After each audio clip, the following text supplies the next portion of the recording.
Hey, good evening. We are playing session 3 of the Raspy Raven Roadhouse using Advanced Labyrinth Lord as the rule set. Basically, this is all the characters meet and start in this large roadhouse out in the middle of the crossroads, and they hear rumors that they pick up from patrons or other sources inside the Raven, and they decide on which of these rumors they want to go investigate to see if there's any truth to them or if they're completely false and maybe lead them down a path they don't want to go down.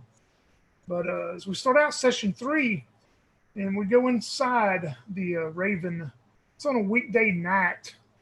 Um, the crowd is medium. It's not quite completely crowded yet. It's about a medium crowd on this night. And Daniel, if you'll tell me about who you're going to be playing and as you're making your way into the Raven. So entering into the Raspy Raven is a young, uh, thin, semi-serious young lady. She's got her hair cropped short. She dresses in very kind of neutral colors, gray. Um, she's wielding or wearing a very large sword, though. As she comes in, she's quite a regular now. Um, she looks around and nods at people whom she's conversed with in the past, and looking for her friend, she takes a table, and they know immediately that she'll order the same thing always: some hot water for her tea, and something simple to eat, some vegetables. That is Birch the monk. Yep, as Birch comes in, you notice another new figure behind the bar this evening. He's very kind of scruffy looking. His beard is scruffy, needs trimming, and he's got kind of wiry, long, stringy looking blondish hair. And kind of a rough, gruff looking guy as he's standing behind the bar and seems to be getting the drinks together. And when he sees you come in, he just holds up a hand, to say hello as you go and make your table. And as you do, we'll jump to you, Crystal. If you can tell me about who you're going to be playing as you come into the Raven and see your friend Birch. Walking in to the Raven is an old face who has been here before. They wear a cloak and a large pointy hat. Their eyes hidden in the darkness uh, behind their pop collar. Uh, they see Birch and they tip their hat and they say, "Huh, my good lady, it's been a while since we've made your acquaintance. Is this seat taken?" He asks as he points to one of the chairs, and that is Leonard Mardu. All right. Leonard makes way to their friend. And as you do, we have a new character that's going to be entering the Raspy Raven Roadhouse for the very first time to see what all this is about. Nikki, if you tell me about who you're playing and what brought you to the Roadhouse. Okay. Um, you see a young woman, um, dressed in greens and browns of some sort of forest, with thick red hair and a myriad of tattoos on her face. Normally, she's more comfortable around animals and plants than people, so as she enters the roadhouse, she's a little diffident and a little nervous. She was taken in after being orphaned at a young age by an old hermit who spent rest of his life teaching her the druidic arts and about herbcraft and various plants and animals and how to survive in the wilderness. And but something has drawn her to the Raspy Raven Roadhouse after her mentor passed away. She could have stayed in the cabin, living in the forest, but something in her soul was calling her to come here and find something that's been missing. And I am playing Kaliana. She's a druid.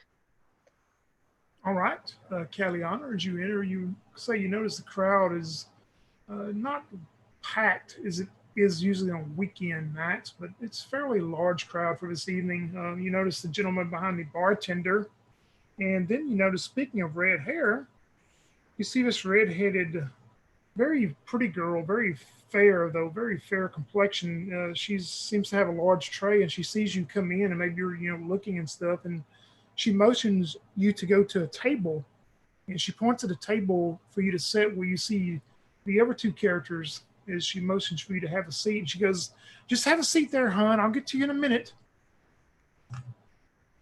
Kellyanna walks over and she says, "Do you mind if I join you? I also like to drink tea." Oh, how fortuitous. 3 is, in fact, a lucky number. And she'll use her foot to slide the chair out from across the table so you can sit down. Okay. I take a seat. Hello, my name is Kellyanna. I am Birch. They call me Leonard. That is because that is their name. It Well, is that's- the name that I was assigned with. That's quite a hat you have there, Leonard.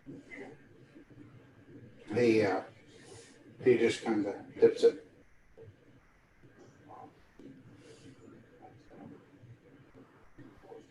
Wh- So, what? So, what rumors have you two been hearing as of late? Leonard asks as he dips his tea bag in his hot tea. I've been on a fast for the last week or so, meditating in the woods. So I have not heard much. I'm just coming now to get some sustenance for the body. Yes, I have just arrived. I haven't heard or spoken to many people, so I haven't heard anything yet.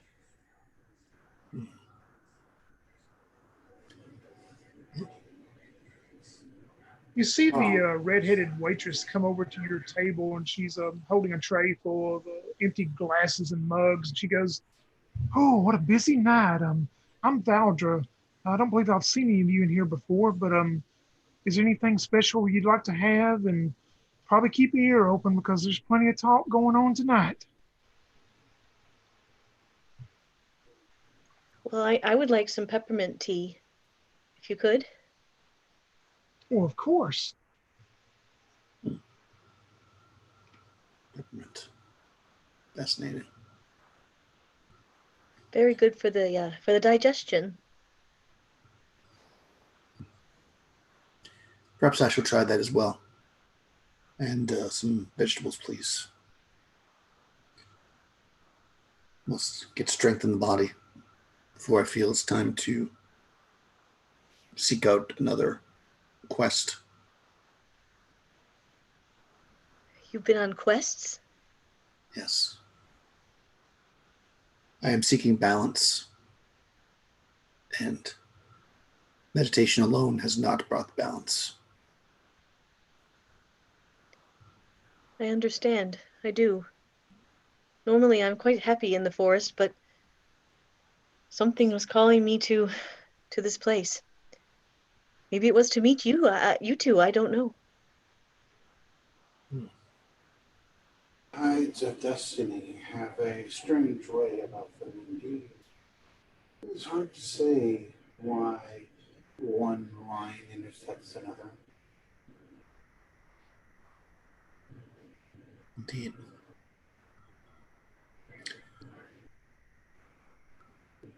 Valdra brings your order, and as the evening progresses on somewhat, you see more people coming in, some people leaving, about the pretty much steady in and out flow as you would expect.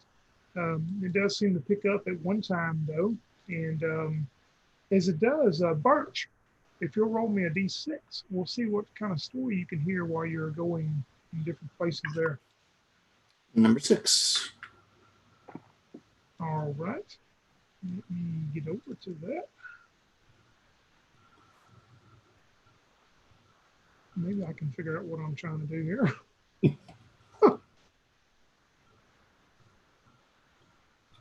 I will send you a file, Birch. I don't see so tonight though we haven't encountered those henchmen that we had before, right? Because they don't No, actually. the last two you've not seen them in here. Okay. They're very nice. You have not. Caliana, as you're kind of moseying around, getting used to the crowds at the Raven, if you'll roll me a d6. Okay. 1. A 1, okay. I will send you a file here shortly.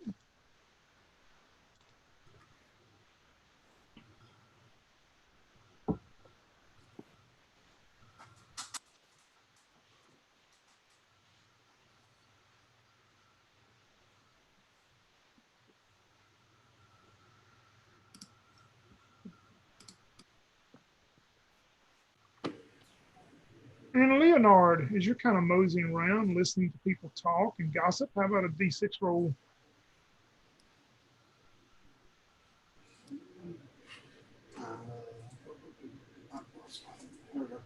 Two. A 2, okay.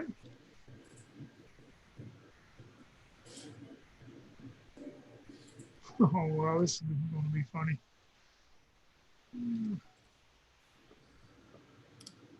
Once you get that set up, Tony, if I am able to, I want to engage the people who are talking about this. All right, let me send this to Crystal, and then I'm going to send you another message, Crystal, right behind it to give you a background on this guy.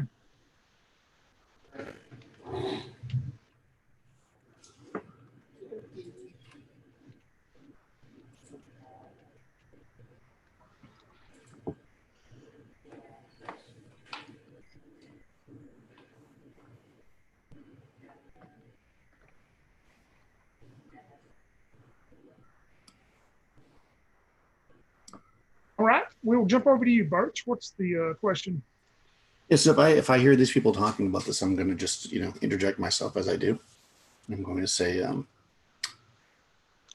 to commit such an atrocity, perhaps there was a curse or a demon upon the weapon. And you had number 6, correct? Yep. Get my sheets here so I can familiarize myself again with them.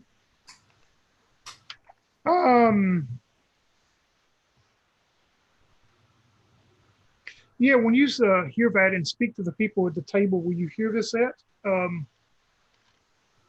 they all look at you and go, "Well, it's all stories and legends about the old family. It could be demons or devils or just ghosts. You just never know. But if you'll go down there in the village and talk to that old sage Tidfu, I bet he can tell you more about it and exactly where to go to find it." That does seem a noble quest. Thank you. And I'm going to call the waitress over and buy them a round of drinks. Oh yeah, and they thank you for that. And tell you, well, to tell Tidfu that Tom sent you. He'll remember me. Excellent. Thank you so much, Tom.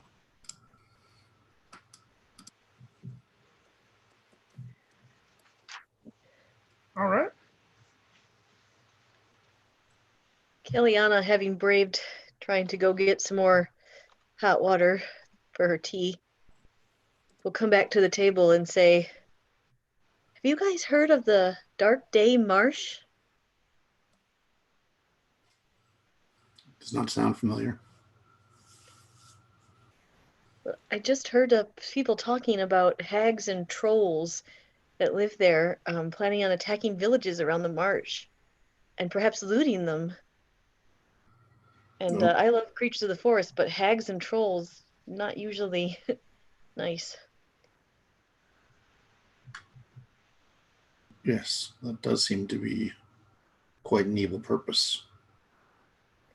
Hags and troll. Also seem an odd pairing to work together. It does. the Baron, they were talking about how the Baron's men are very scared and they need someone to go investigate. And you guys say you do quests. Maybe I could join you on your next quest. Why would you say it's unusual? Don't both hags and trolls have large noses? Suppose. Often those who I are guess a troll could supplement for the hag's strength and the hag's mind compensate for the troll's lack thereof. correct. That is balance. As you three carry on your conversation, all of a sudden you hear a stomp, like somebody stomping on a table, and you look over and you see this halfling standing there holding all these mugs, and he's like, bring more for everyone around me. Bring them, I will buy them all. Well, that soul seems to be having a good day. It does. You know, this reminds me. I have happened upon a map of sorts. They claim that it's the place where I go. Hey, Crystal, wait just a minute. I misinterpreted your message you just sent me, so let me reply back to you on that, okay? I thought you was talking about the amount for the mugs, not the mount. That's my fault, sorry. All right, I'll update it for you. Okay, that's fine. I happened upon a map recently. Its source claims that it would lead to a valuable treasure.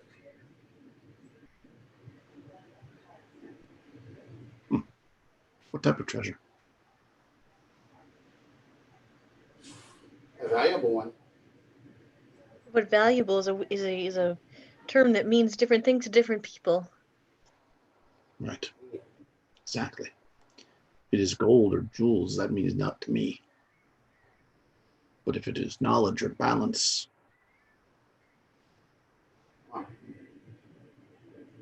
Valuables are valuables, are they not?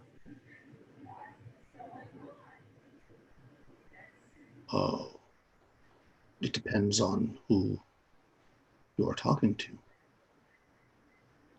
Didn't we just say that? I look at the druid. I think so, Ms. Birch. I think we did. I'm just making sure. One man's trash is another man's treasure, they say. True. Maybe it would be some valuable information about healing herbs or something like that. Perhaps a lot of arcane scrolls. It's hard to say. Well, both of those seem interesting.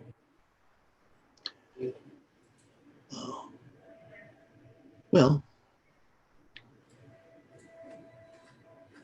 as much as exciting as that sounds, the fact that there could be trolls and hags might be more pressing, no? Maybe, Sure. especially if they're going to loot the marsh villages. Trolls also tend to have treasure. They like those things, I believe. Indeed. I did hear talk of a magical weapon. Though I must speak to the sage Tedfu tomorrow to get more information. For now, there seems to be a halfling offering free ale. And she's going to stand up and walk over and get an ale. When you start walking all that way, you see the halfling go, oh, that lucky soul just gave me 50 silver pieces for a map leading to the treasure of my cousin. He spent 50 silver, but he'll bring back 5,000 gold or more. Wow. That is a good deal for the person buying the map. Where was that man right over there? And he points towards Leonard. Oh, I look at Leonard and say, "You bought a map from this uh halfling?" Not all sources can be as reliable as one may hope. Besides, as I said, one man's trash and another man's treasure. Oh, yes, no, I meant no disrespect, just don't know. well, this does call for celebration, I say to that one. And I will imbibe a ale with you if you tell me a story from what you. Well, I'll buy you whatever you want to drink, but the only story is what I told that hooded figure over there that bought the map. You see, my cousin was famous. His name was Fedwell, Fedwell Fenella. Mhm. And before he died, he buried a lot of valuables. But anyway, that hooded person over there bought the map to go find them because I don't get around too well to go out and find them myself. So that's the only story I got tonight. Let's see. Well, if we recover some of this treasure, uh, I shall bring some back for you. For it seems that the trade of 50 silver for 5,000 does not seem so much of a fair deal. Well, of course, that's generous of you. If you go with that man and y'all find it in, oh, well, I'll need about 30%, I guess, to replenish buying everybody drinks. That sound about right, doesn't it?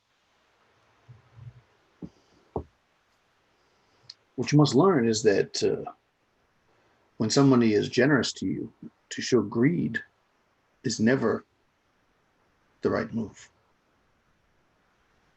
Well, maybe I should have said 50%, huh? That would be greed.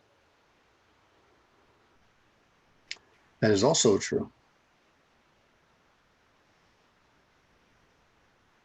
But I tell you what, you go talk to that hooded man, and he looks like he's got his business about him. I bet he'll find every single penny that old Cuz had.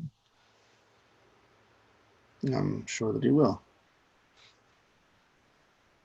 You're not Drink up. I'm buying for tonight. just upon her ale. And he has nothing else to say. She'll go back to the table. She'll say, well, I think he's going to spend all the money you gave him on drinks tonight. So if we do, in fact, recover this treasure, I think it maybe is right to possibly give him a little.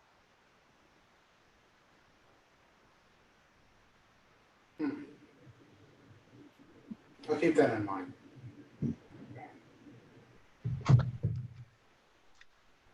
Well, I do think there's. I mean, I would like to find out about this halberd. It apparently was carried by a very powerful and famous leader who became mad and slaughtered his family.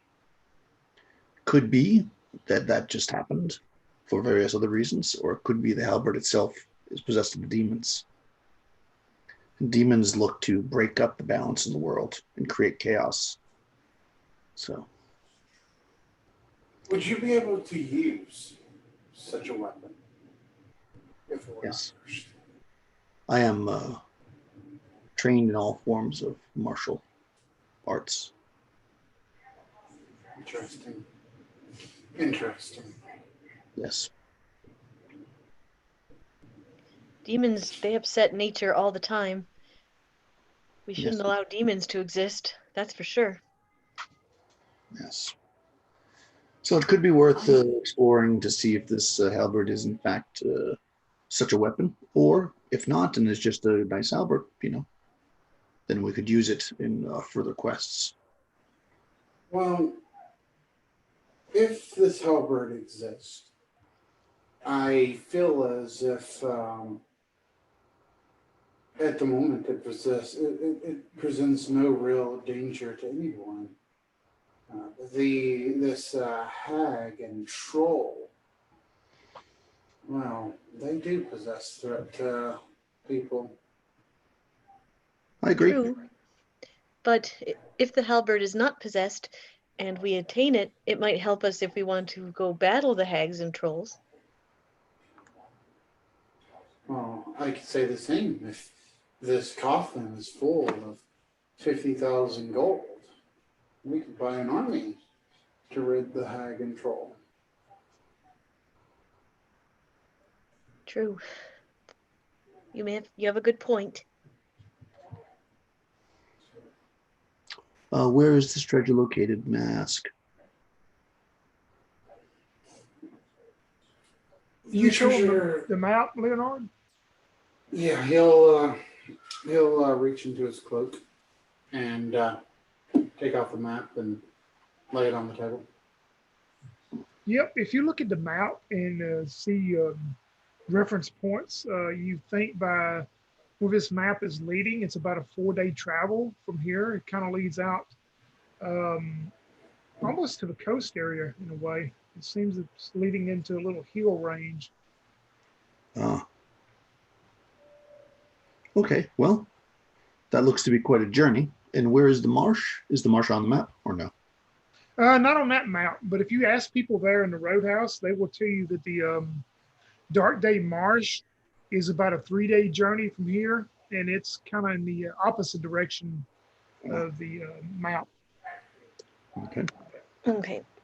All right, well, I don't think traveling towards the coast, I mean, unless the wizards out there could help us, but I'm not sure if we have a connection with the wizards of the coast, Leonard.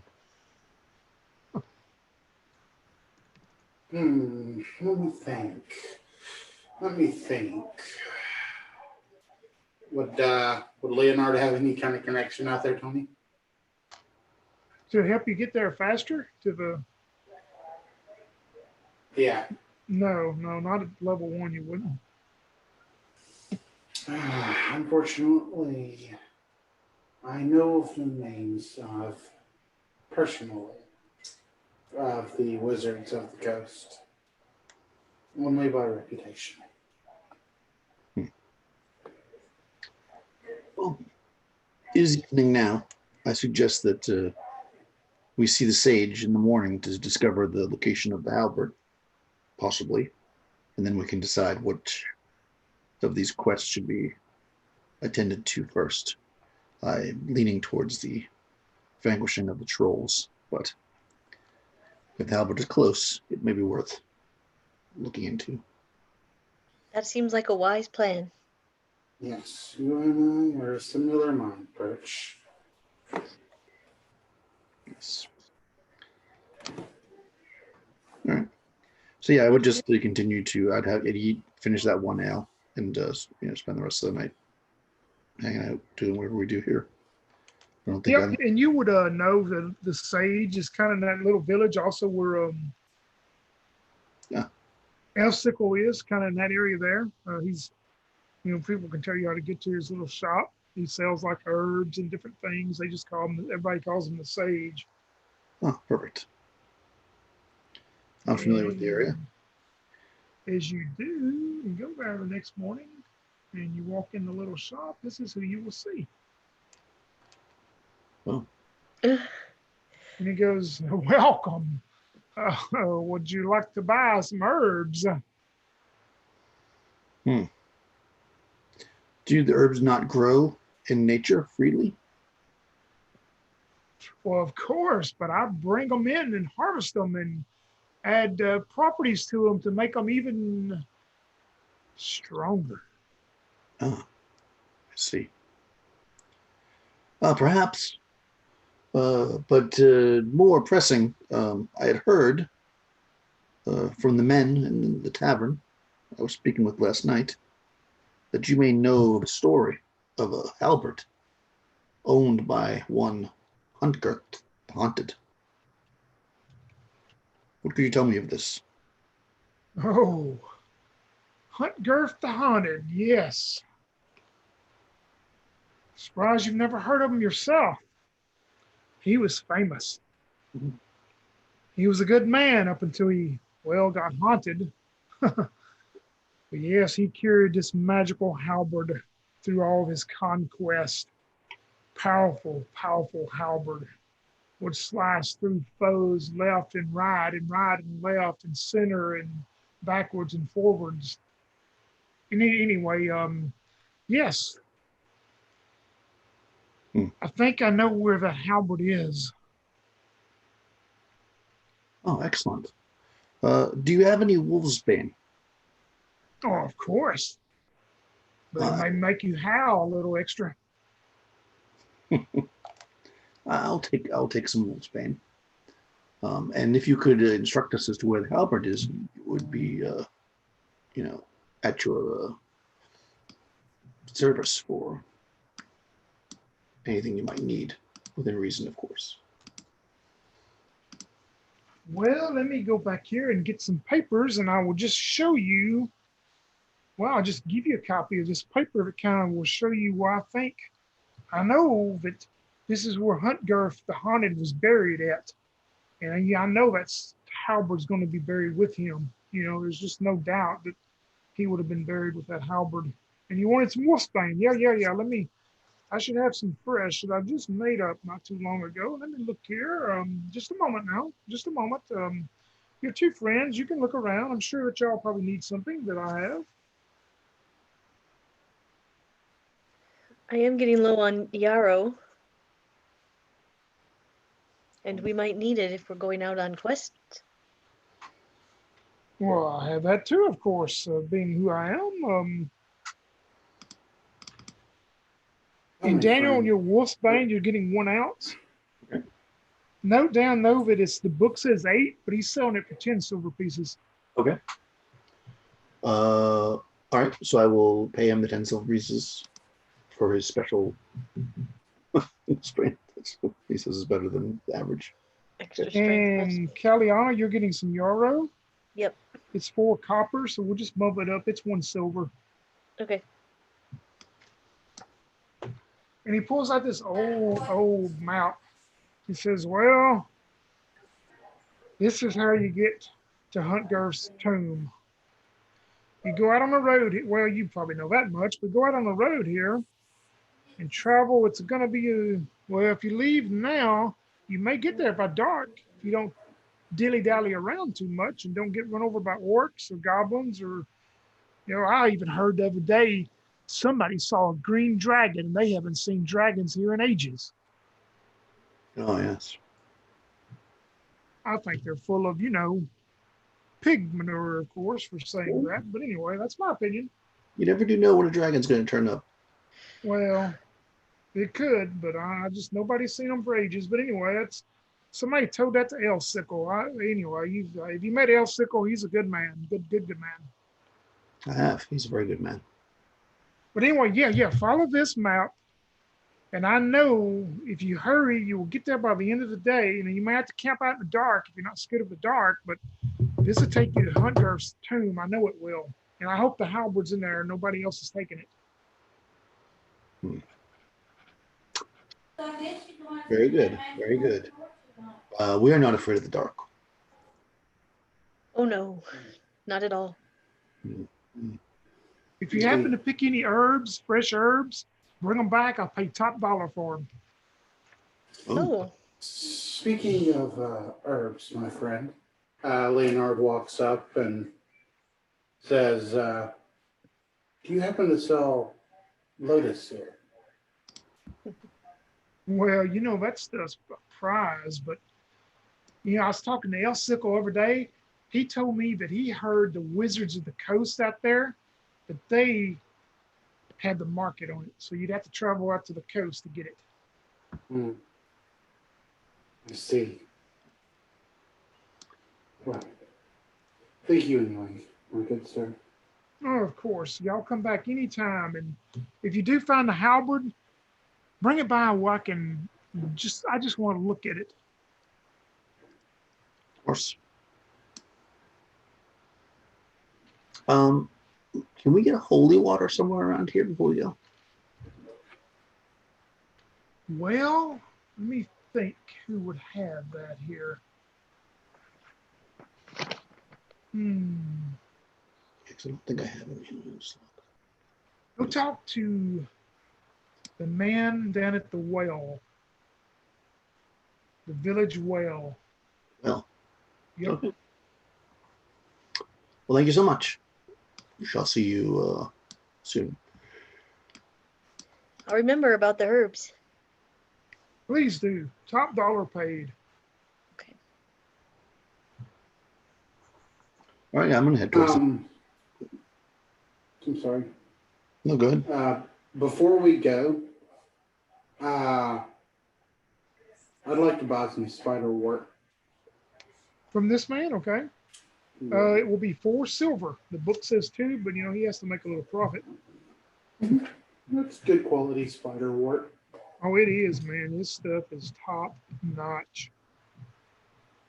All right. I need that with all those iron rations. Yeah, you go down to the village well. You see, I don't have a picture because this is made up on the spot.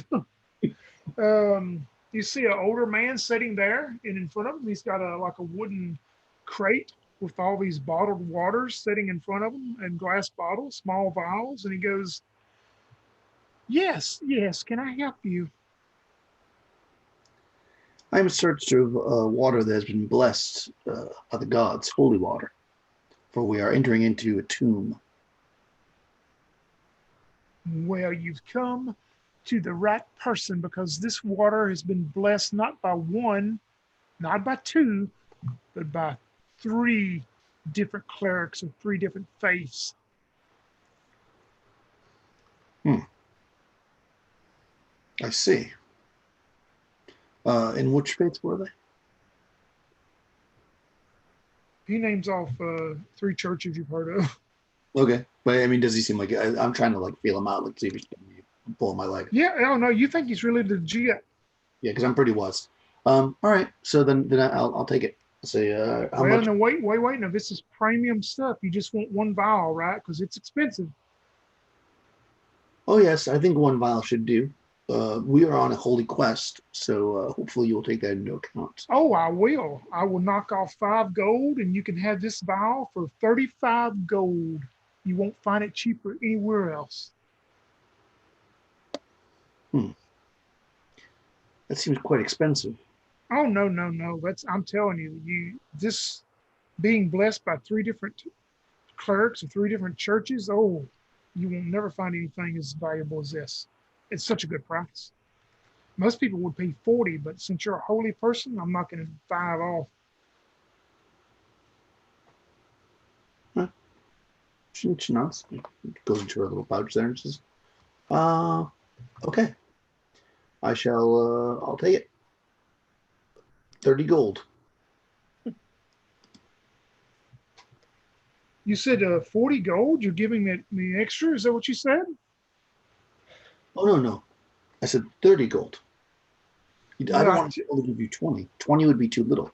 30 well, is I tell you what though. Now my memory's not slipping that bad. I said 35, but since you're a holy person, I'm going to make it 32. We'll split it. well, that sounds very reasonable. All right, and I'll even let you pick out which vial you want because since you're a holy blessed person, your touch will pick out the right one. Oh, fantastic. I will I'll pick one that looks nice. Yep, and he thanks you and tells you to when you use it to come back and get some more for us. Oh. Well, thank you. I appreciate it. Hopefully we will not need it, but you never can tell when you enter into these tombs. So I will take it. And I'll say, since the halberd is so close, I don't say it in front of this guy, we'll walk with him. I think that we should make our way there first. Okay, I think that's a good plan. Yeah. And then we face the trolls. Yep. Okay. Do you need anything? Have you got everything with you? Oh, can we take our horses? Oh yeah, you'd have your horses, of course, as usual. That's just a give me. But I mean, where we're going, now I can bring it. Okay, so that's fine. Because I don't think you probably don't have a horse, do you? My Drake friend. You can I ride. actually took one with my money, so I Oh, you do. did. You got a horse. Oh, nice. Perfect. All right, we're good to go. So y'all are going to try to find Huntgirth the Haunted's Yep. magical halberd. All right. There's not enough pole arms in games, so we're definitely going after the halberd.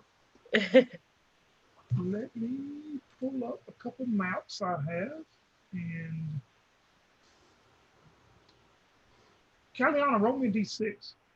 Sure. 2. Yep, y'all have a safe journey there. And as pretty much as Ted Fu said, you get there late afternoon, probably about an hour before dark, you would think. And let me look at this map because I think I can actually give you all a map to look at in this one. Sure. Tony, I have a quick question, if you don't mind. Sure. On my character sheet, my equipment, I have one item called Medallion of Elf Maiden worth 4 gold pieces. Was that like magical, or was it just a like? No, it was just a medallion found. There's no magical properties to it. Okay. Well, then Leonard's still wearing that. Yeah. Let me see. I think I can send you all this map. Let's see if it'll go through though. It's a pretty big file. Let me see if I can send it without any trouble.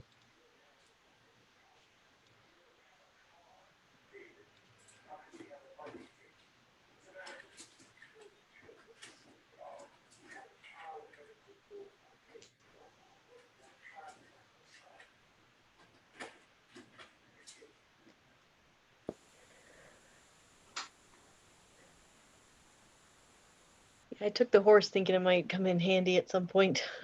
No, yeah, it's good because we have. I mean, actually, do you have a horse? You must have a horse, Crystal, because I think we used them in the game that you were in. Yeah. She does ride bareback When though. this Oh, wait. when this map comes through, when you open it up, you will be starting at the very top. The north part is where you enter in once you get there.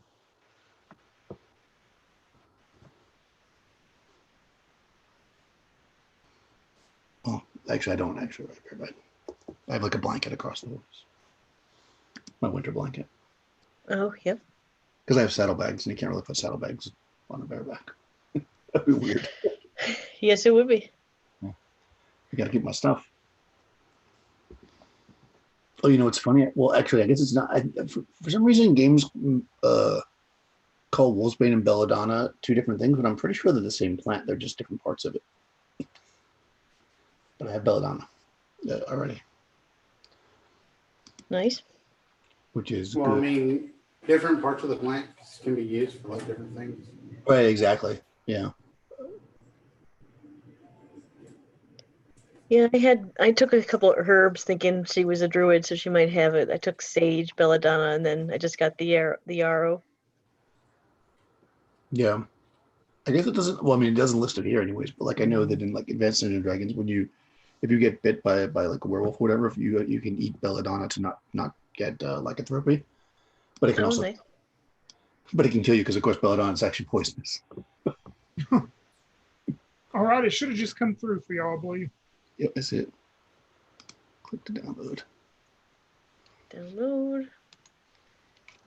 But you will be entering the top part of the map up there. Yep. Kind of a single, very long hallway. Like golden colored one. Yep, very up top there. Looks like it's probably 5-foot squares, Yep. 5 foot wide. Once you get there, this is the terrain and this is the description. The stone floor, as you find your way into what you're pretty sure is the crypt of Huntgirth, bears damage of decades of erosion. You can just smell the humidity, I mean, coming off of the different part of the complex itself. There's some, as you're making your way down this hallway, you notice that there are torches along along the hallway on the walls, and all the torches are lit.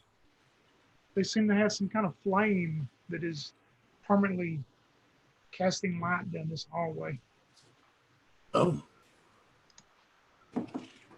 I'm gonna look at the ceiling and see if there's like soot on there from the torches. There is not. Okay. That's interesting. Well, clearly he had some powerful magics working with him. So good thing we have our wizard. And all Nice. three of y'all roll do a wisdom check for me. So it's D20. You get equal to or less in your wisdom. Well, I rolled a 3, so that should be good. I rolled a 3. Hey, That's What about I Leonard? rolled an 18.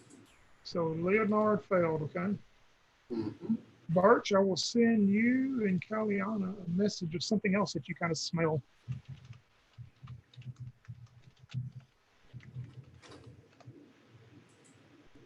And I'll send it to you now, Kaliana. Oh.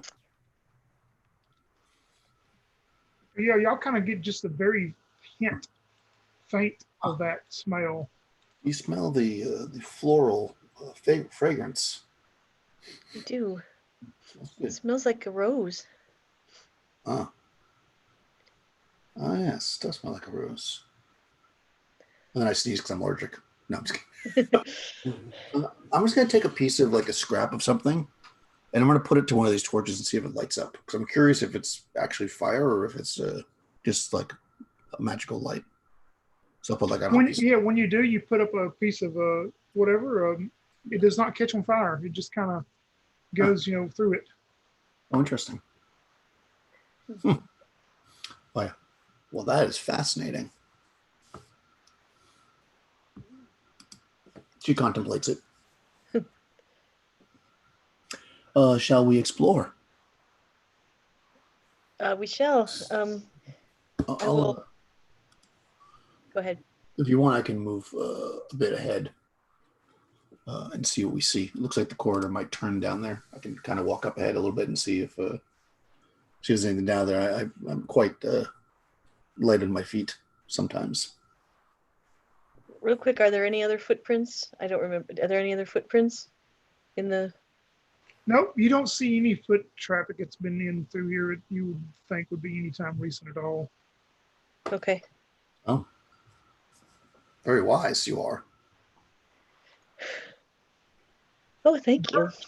You make your way down a little bit. How far you want to be ahead of Yeah, I everything? mean, I think like we'll walk like halfway down the corridor, like so about the halfway point, and then that's when I'll say that to them, and I'll just have them wait there. So whatever amount of distance that is, and then I'll do my move silent and try to creep up. I got a 38%.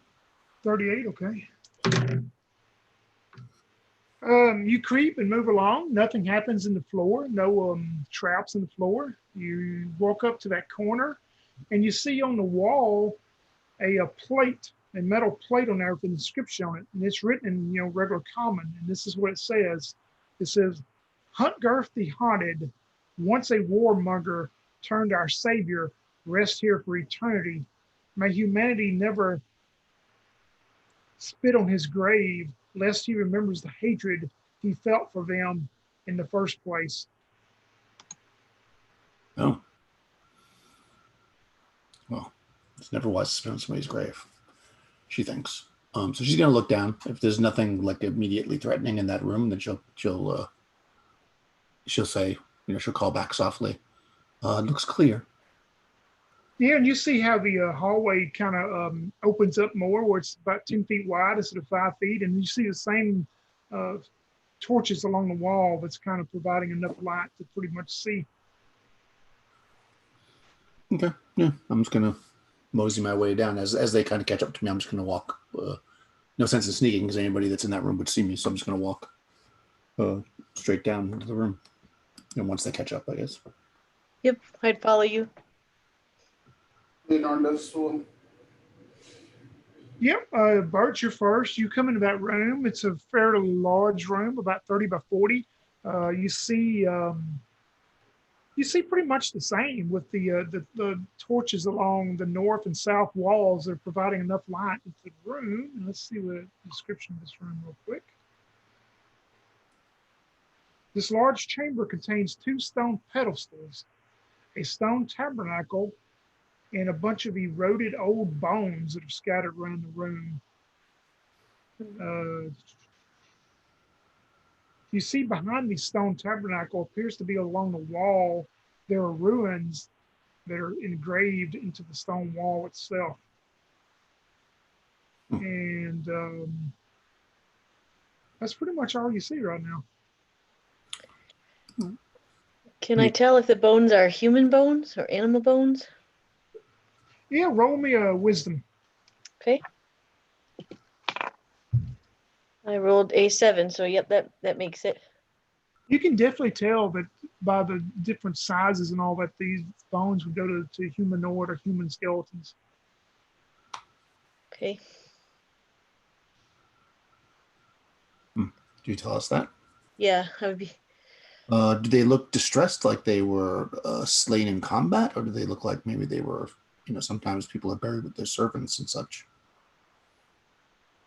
Yeah, it just appears that they no distress that you can tell. You don't see any weapons. There's no weapons laying next to them or anywhere. It just appears that, for some reason they died here.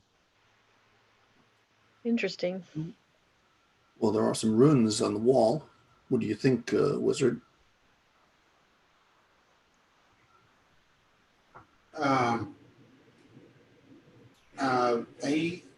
Leonard has been over probably studying the runes. He has out paper and quill with some ink. He's probably, like copying them down. And can he derive anything from them? Yeah, if you go over behind the tabernacle and look there at those ruins, make me an intelligence check.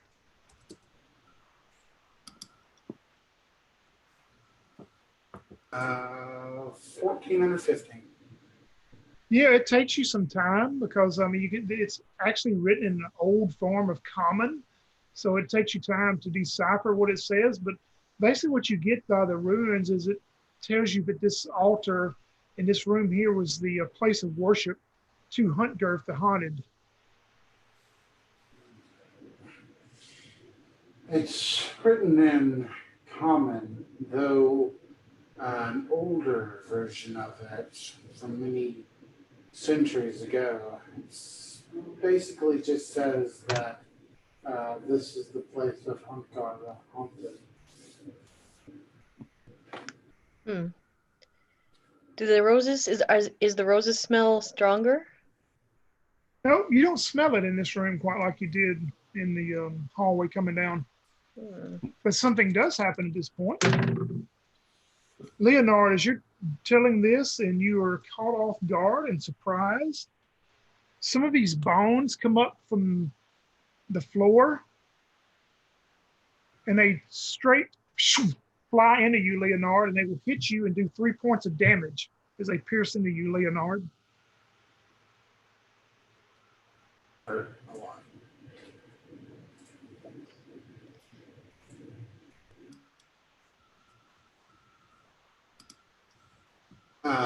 So it's like the bones came alive? Yes, several of the larger bones come up from the floor out of these different skeletons. They just all flew straight into you and pierced into you. Okay, well then Leonard would warn everyone. And everyone can see it. Once they hit Leonard, you can see what's happened also, of course. Are there more bones rising up, or was that nope, the rest of them are laying on the floor. Yeah. I'm going to say, let's leave this room. And as quickly as possible, I'm going to move down that corridor to the right or the east, I guess. Yeah, where it turns back into a 5-foot hallway. Yep. Same thing, the torches along the wall, along there, lighting it up enough you can see. You progress down there. You go a long ways. It's another long hallway, and it appears to go and veer back to the west once you get down there. And if you look into that room, before we go in there, when we get to kind of the end of the corridor, I'm going to look at Leonard and I'm going to say, do you want to take a few moments to patch yourself up there? You look like you got hurt pretty badly. It would be for the best. And He can bind wounds, right? Yep, combined wounds. It takes about 10 minutes, and you can get 1d3 HP back. Yeah. I'll keep an eye. Ooh, 3. Okay, got all my hit points back. All right, you I'm take the now 10 to my minutes. maximum 4 hit points. You take the 10 minutes to do that. Nothing happens while you do that. Do you peer on in the room, Bart, or are you going to wait? Yeah, then I'll once he's all patched up, I'll walk forward. Yeah, you walk into another large room, probably about the same size you would think of the room you just entered, and you see a large chamber has 8 stone caskets in various states of conservation. Some of them are open or seem to be damaged. The south wall has had serious damage to it, and portion of the south wall is just kind of caved in and appears to show like a natural dark tunnel going off beyond there. Well, so I'm gonna just take my spear and just kind of tap it on the ground in front of me to make sure this is a tomb. There might have some kind of trap. I'm just gonna walk straight down to the other end because there's a door down there, right? Yeah, at the far end of the, say that would be the southwest. Yeah, because Birch thinks, and she'll say this, that if he's the leader, he wouldn't be buried in a room with a bunch of other people, probably. Not like this. He would have his own chamber. Makes sense. Doesn't believe this is where we're going. You're probably right. Yep, you go to that door, and it is a large stone door, and it seems to appear to be locked. Are there any markings on it? There are not. Well, my gut tells me that this is the way to go. It has a lock on it. Yep, the door is locked. Yep. I'll pull out my my thieves' tools, and I'm gonna try to pick it. All right. What's your chances of that? 27. Oh man, you are very successful. It doesn't take you very long to open it up at all, and you hear the mechanisms click, click, click, click. Okay, so I just slip them back into my pouch, and I say, likely, this will be where the leader is buried, and we can examine this halberd and see if it is in fact a demon wrought weapon. And then I'm gonna open the door. All right, you are able to do that. You look down into a dark hallway. This hallway does not have the torch. I mean, it's very dark. The torches are not on the walls. And you, probably about 20 feet in front of you, it appears maybe you see a large pile of rock and stuff, maybe more rubble from a cave-in, possibly. Looks like we got a cave in here. Well, or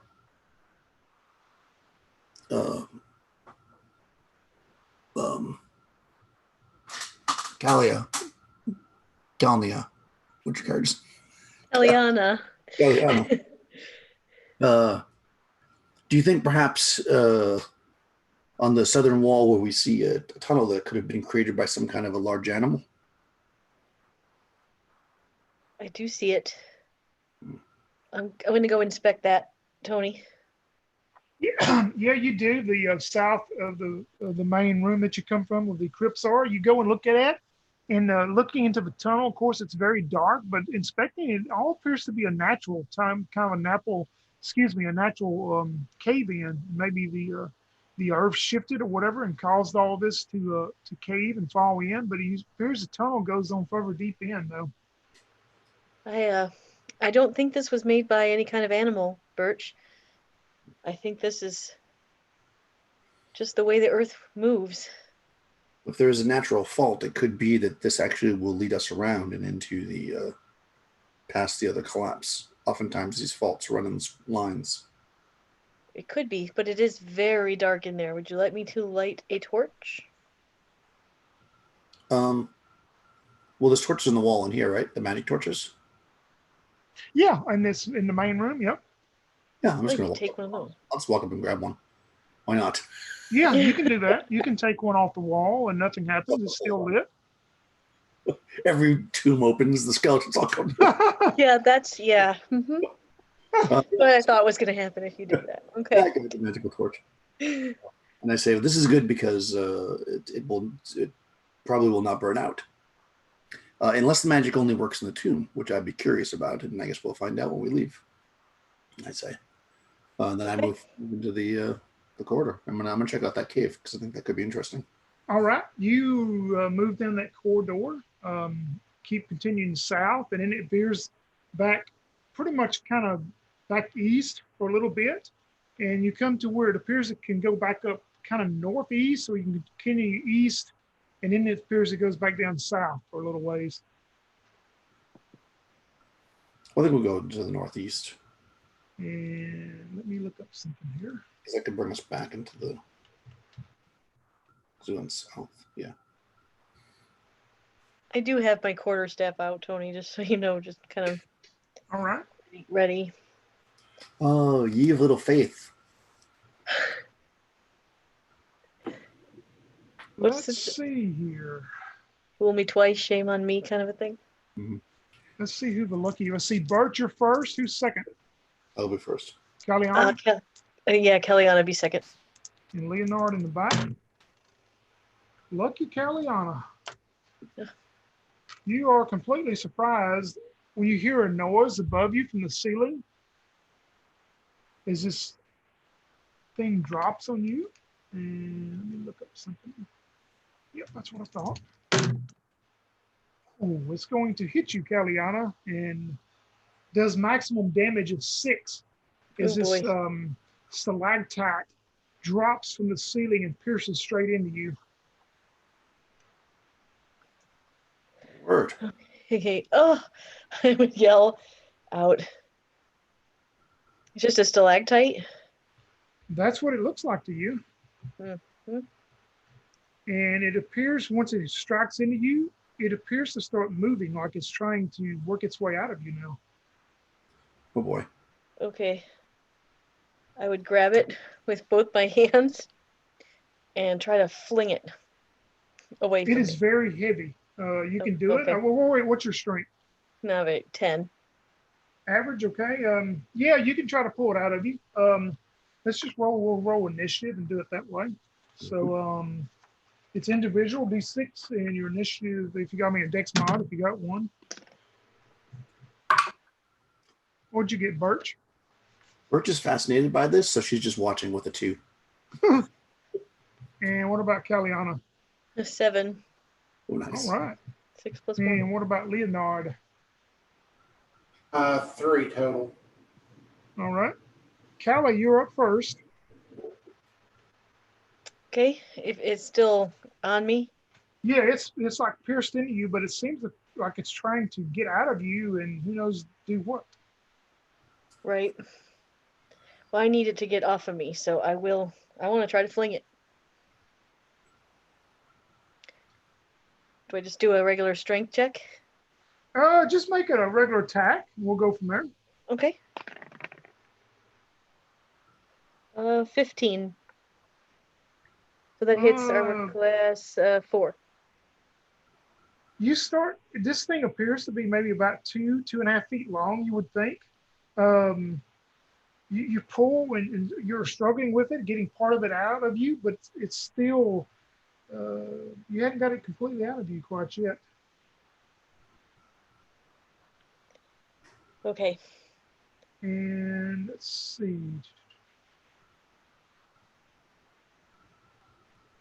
It is going to pull out of you, and it's going to try to push back into you and pierce back into you as 8 roll a 6. And it is going to miss you this time, though, as you're struggling with it. So we are up to you, Leonard.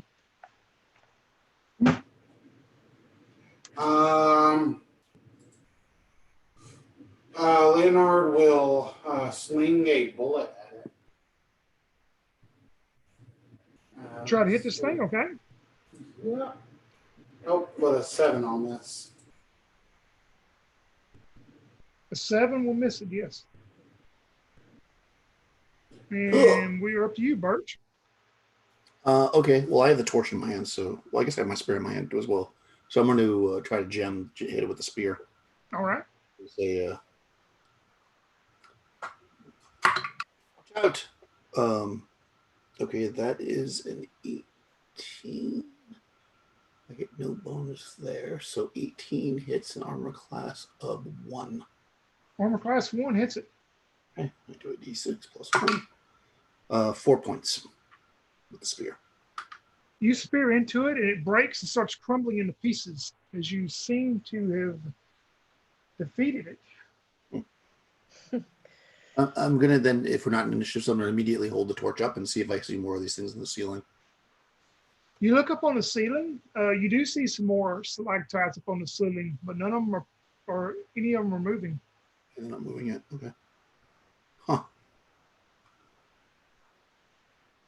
You don't look too good there, Kellyanne. No, I need to patch this up.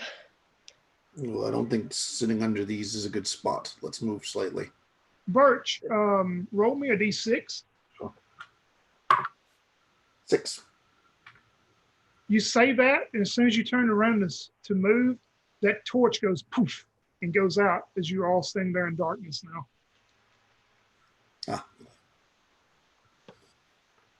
Hold on. I have something here. Leonard's gonna reach into his his pouch on his side, where he keeps the candle. He reads at night, and he'll light up that candle.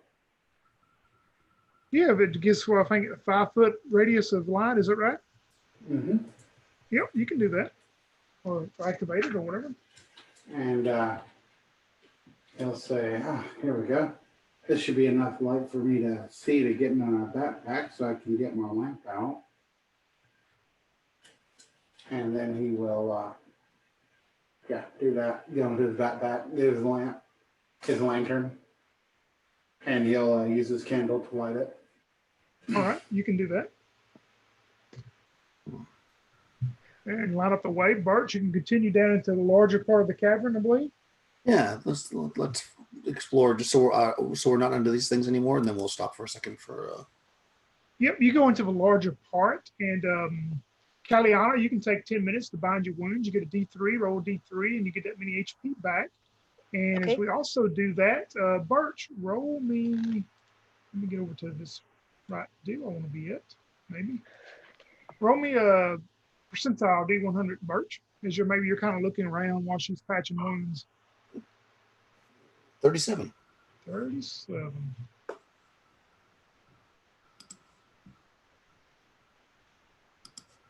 You find in the cavern floor there, and maybe kind of kick it up or wherever, you find a copper holy symbol, and it's got a picture of a burning flame.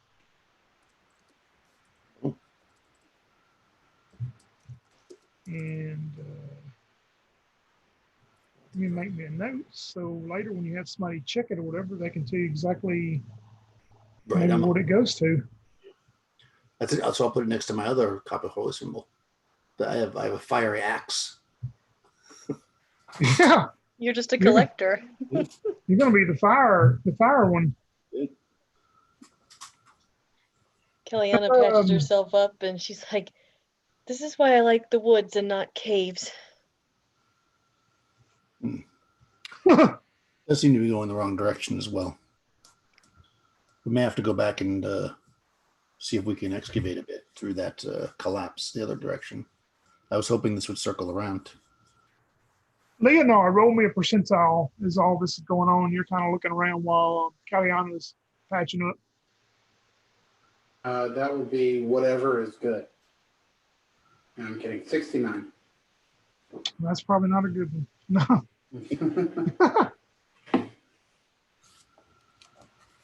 Oh, wow, you find a copper holy symbol too. This one has etched on it a peacock has all its feathers fanning out. And let me write me a note, and later when you talk to somebody, I can tell you what it is.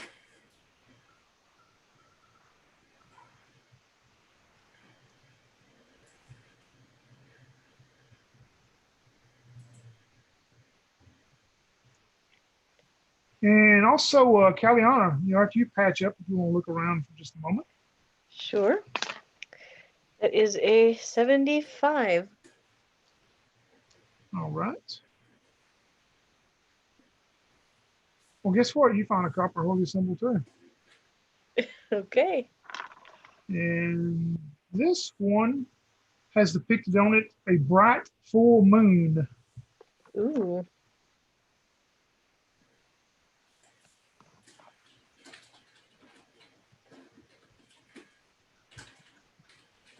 And I made me some notes to tell you later more about them.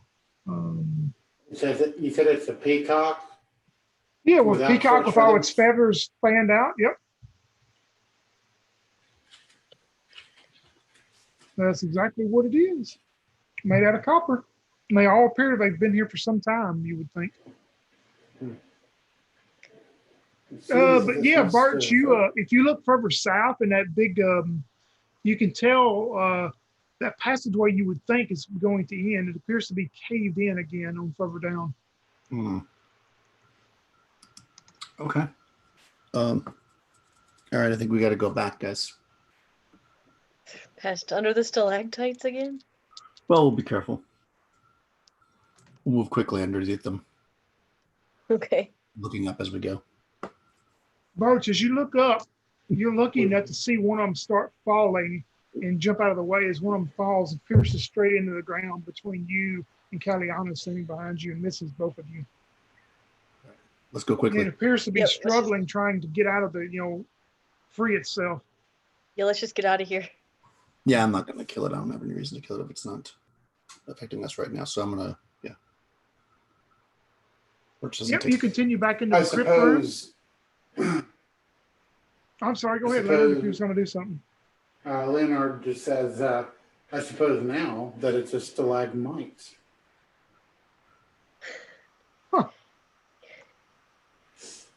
For a moment it is until it comes back up to the top. Yeah, exactly. But you don't know that, huh? But yeah, you're back in the crypt room with the 8 crypts. Okay. Well, we got the door that we opened with the collapse. I guess now that we have a lantern, we can maybe go in there and check it out better. Yeah, and all the torches that are still in this room are still lit. None of them have changed. Did the torch that Yeah. I had, did it light back up when I come back in here? Or stay You brought it back in there with you? Yeah, I imagine I would have. Yeah, when you bring it back into the room, it activates again. Ah, very clever. I say, and I put it back where it came from. Yep, and it's burning Would just like it was. Would you like a regular torch to go in place of it? Just in case Well, the lantern goes out or something? I can light one. I have one. Yeah, I have torches, but yeah, I don't think we need that many. Yeah, good. Light it. Light it up. Yeah, I mean, he'll use it. He'll open his lantern, so if anyone wants to light up a torch, they can. Yep, I'll light up the torches. We have some extra light to see. Yeah. So once we're shining some light in there, Bert will walk in and see if we can excavate through this thing or not. Yeah, you can tell it's going to take a little time, but you can actually think that you could probably make enough passageway for you three to get through by, moving some debris around. You do think you can? Yeah. So I ask. I say, unless you would rather open these, I could be wrong, but it just doesn't seem to me the warlord would be buried in a room with so many other. Oh, I agree with you. Unless we missed another passageway, but I don't think so. I didn't see anything else. Okay, so I will begin excavating. I will help. I guess I would set my torch Yeah, down. that's one person guarding, and then 2 can dig.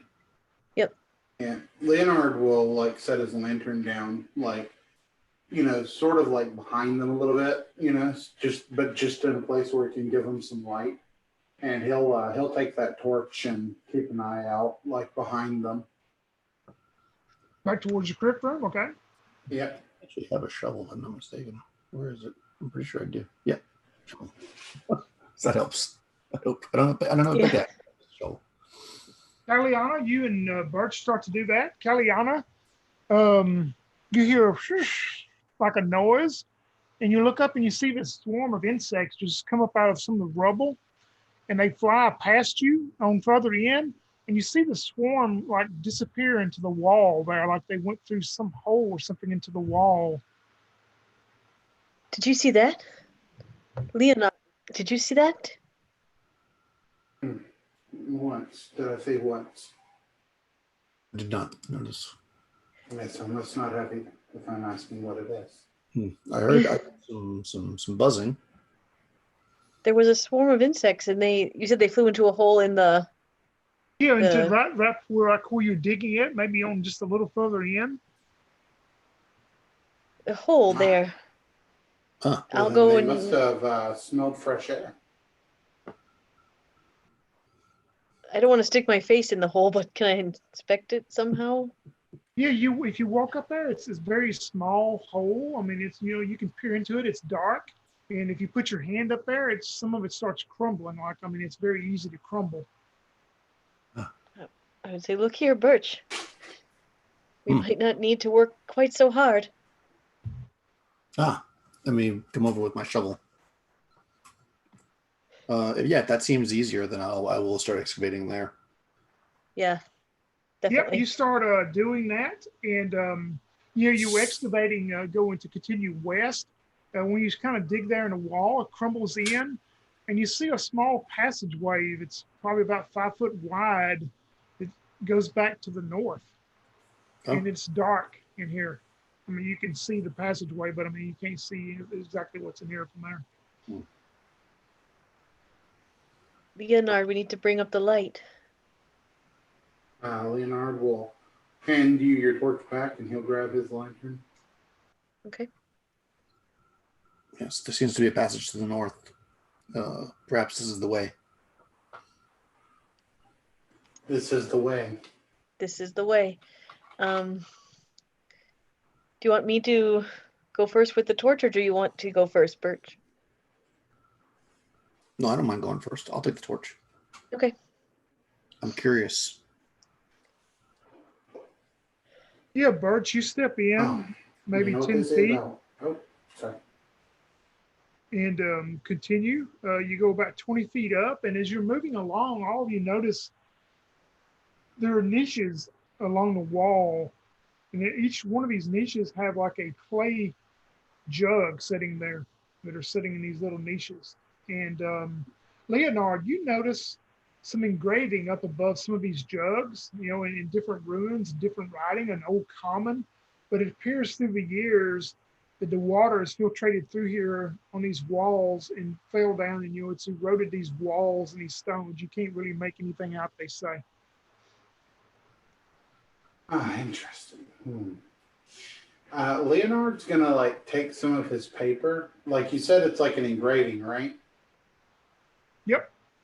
He's gonna take some of his paper and some of his ink, and he's gonna smear the ink over the paper and see if he can get any of these engravings. See if he can figure out by trying to crease it into the paper, basically using the ink. Yeah, they're all so eroded and everything through the years. You can't make any of it out from just looking at it here at all. These are likely burial jars. We can check one if you are curious. I was more curious to see who perhaps they belong to. Well, my guess would be the family or soldiers.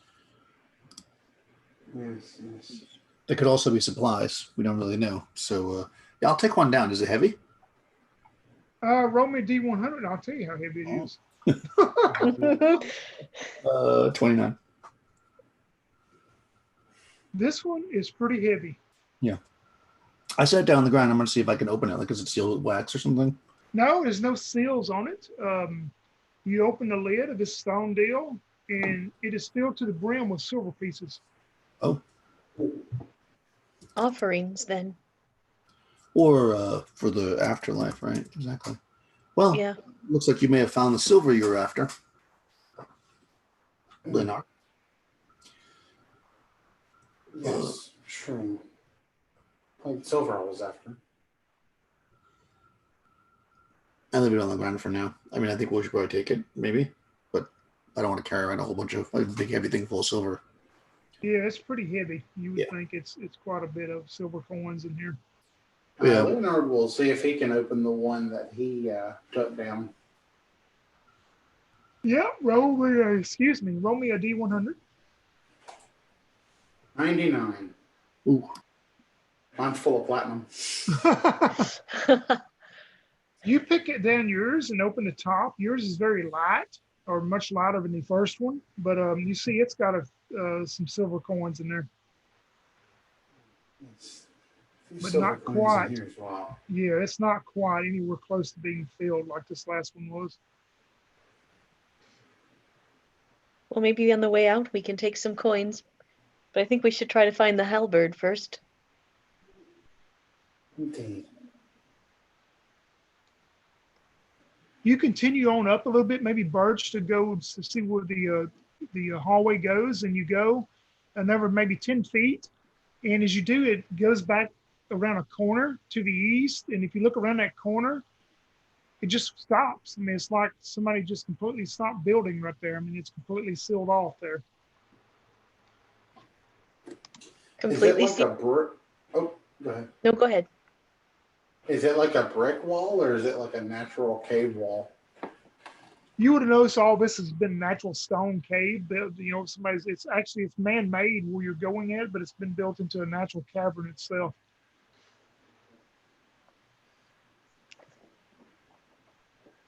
Well, this is probably just a storage of grave goods. Perhaps we should go back and continue to move to the west. All right. And Out of characters, is to the west. Is that where the stalagmite things were? Stalactite things? No.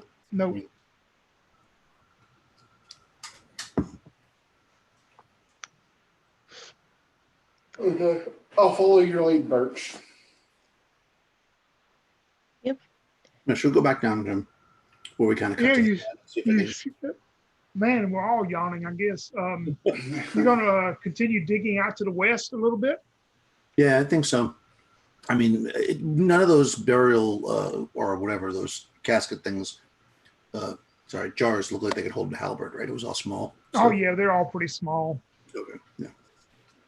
You dig out some more then. You can do that. You can dig out for some, probably a good 20 minutes or so. And you start seeing a light.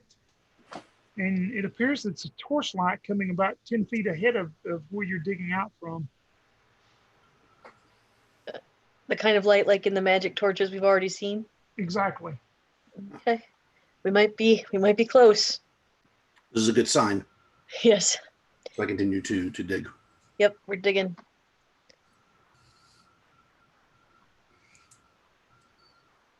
Yep, you dig a little bit more and you're able to come into this opening and you see this very large room. I mean, it's the biggest, it's probably 2 to 3 times bigger than the room you just come from, the crypt room. There's 3 rows of thick stone pillars that run from north-south, but they leave a space unoccupied in the middle, which overlooks a stone dais with a large marble sarcophagus. Each pillar holds 9 niche boxes in them. Each of these lids is engraved with a name and date of death from the person whose remains it holds. There are mounds of eroded bones lying scattered around the stone dais also. And if you step on in, you see this torchlight lighting up this large room. The northwest pillar seems to sustain some kind of structural damage, and you see the walls caved in there and going into a cavern also. I wonder if we had continued the other way, if we could have possibly dug through. But I feel like this would have been shorter the way we went. Well, this looks like the proper kind of room for a warlord. However, the pile of bones laying in front does not make me feel like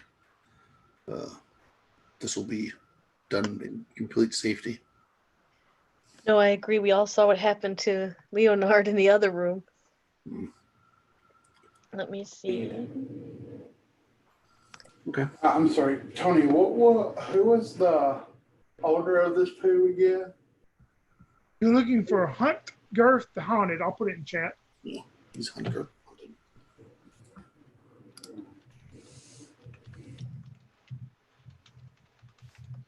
All right, there you go.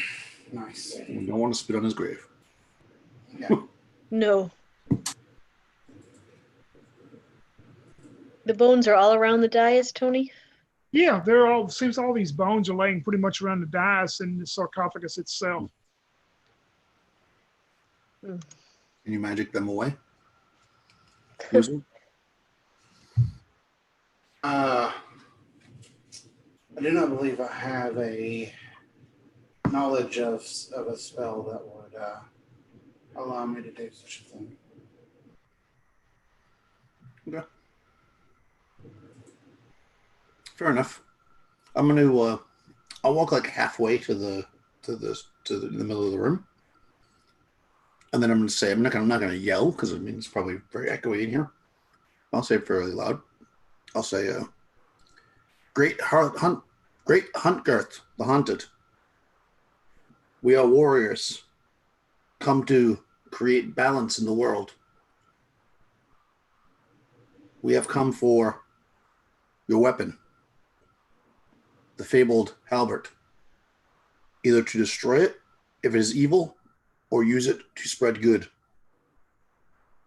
And then I wait. Make me a charisma roll. Oh, she got 10 charisma. That's not terrible. Oh no, 16. What's your charisma? 10. You say that, and two things happen as you say that. First, you see some of the skeletal bones start rising up off the floor. And then you see the lid of the sarcophagus. They start opening up and it starts sliding off in kind of an angle.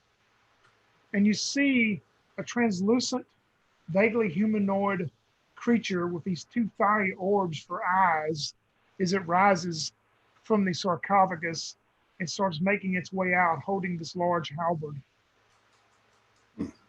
So roll initiative. Does the halberd seem like corporal, or is it incorporeal like him? The halberd itself seems to be a corporal physical object. Okay, perfect. What'd you get, Birch? 6 total. All right. What about Kaliana? 6. All right. And what about Leonard? If you also have 6, Yeah. 3, unfortunately. Well, 5 technically, because I got a +6. All right. Y'all are very fortunate because all of you beat this creature. Birch and Callie are up first on 6. Okay. I am going to try to take the halberd from him. All right. You're going to run up and just make a regular attack then. Yeah, I'll just run up with the basically make an attack. My unarmed. Oh, that's not bad actually. 16. I'm gonna put it in chat what AC you need to hit on him, so y'all all will know, and that way you can check it. All right. Oh, that's exactly what I got. AC 3. I already got 16. All right. Yep. You're trying to grab the deal from them. Make a strength check, and I'll let you have a -2 since you. Oh, that's good. 9. So -2 to the roll, so 7, and my strength is 12. So that's under. Yep. You pull the halberd loose from this figure is coming out of this sarcophagus. Okay. Hopefully, I won't use it. Huh. And Kaliana, what would you like to do? I would like to cast invisibility on myself and try to get around behind him. All right, you're going to cast invisibility on yourself. You can do that and start moving behind it. It says it lasts 1 turn plus 1 round per level, so I figure I have this turn and the next. You'll have a turn's 10 minutes, so you'll have a lot of time. Okay, that's what I want to do. You either all will be dead or you'll be running out still invisible, leaving the rest of them behind. Well, I just met you guys. Yep, you can start doing that. Leo, what would you like to do?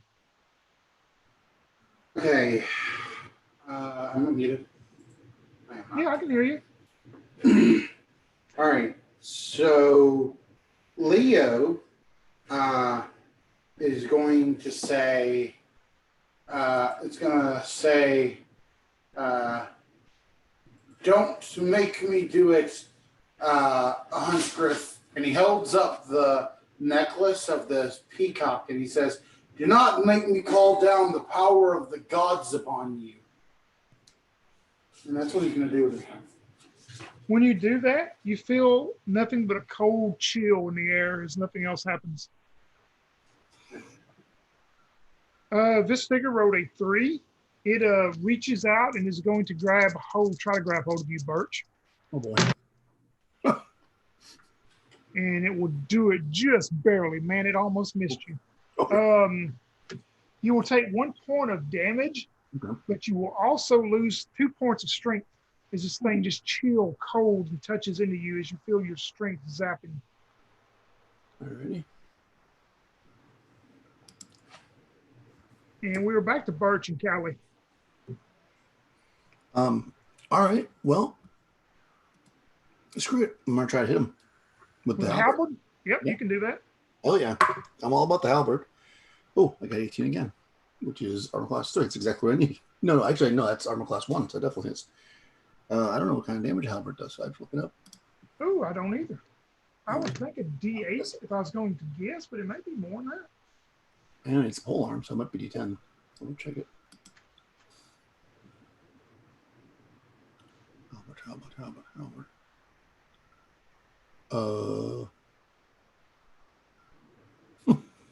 Yep, polearm's D10, so yeah, it'll be a D10. Perfect. Oh, hell yeah. 10. Oh, plus Nice. 1. It's a weapon, so 11. And another 1, because it's actually a +1, so 12 damage. Oh, Oh man, you slice into this thing and it almost starts dissipating and disappearing, but you can see part of it still hanging on. Callie, what would you like to do? Well, I apologize. I misread my spell. I can only go invisible to other animals, to ordinary and giant animals. But that's okay. That was my mistake. So just so you know. I'm sorry? You're like, I'm invisible. We're like, no, you're not. No, you're not. Right. Well, technically you guys would be animals. But What page is your invisibility spell? I don't think so. We were humanoids. invisible animal 51. I want to read something real quick while we're there. So no, it's fine. No, it's fine. I'm not really invisible. That's all. I wanted to make sure everybody knew. That was my mistake. That's awesome. Yeah, right. you think maybe you thought you was invisible to the rats. Maybe they don't see you, but anyway. Right. What would you like to do though? Well, since that didn't work and there's nothing to entangle or anything here, I will no trees or bushes. Man, I hate caves, she says, and she's gonna attack the guy with her staff. All right, you can do that.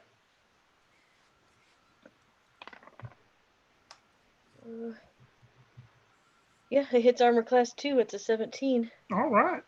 All right. Or 4 points of damage. Just what you needed to finish this thing off. So tell me what happens as you strike into it with your staff. I'm gonna put it right through one of his flaming eye sockets. Right through his eye. All right. You can do that. It dissipates. The halberd is still there. Leo, what would you like to do? Is we're still really in initiative because something else happens. But it's up to you, Leo. So the main guy seems to be dead? Yeah, it just disappeared into thin air after she drives the staff through it. There are no other skeletons or anything, right? Not that you see right now. Okay. I mean, Leo doesn't really know what to do then. He doesn't do anything. All right. He says, oh, good job.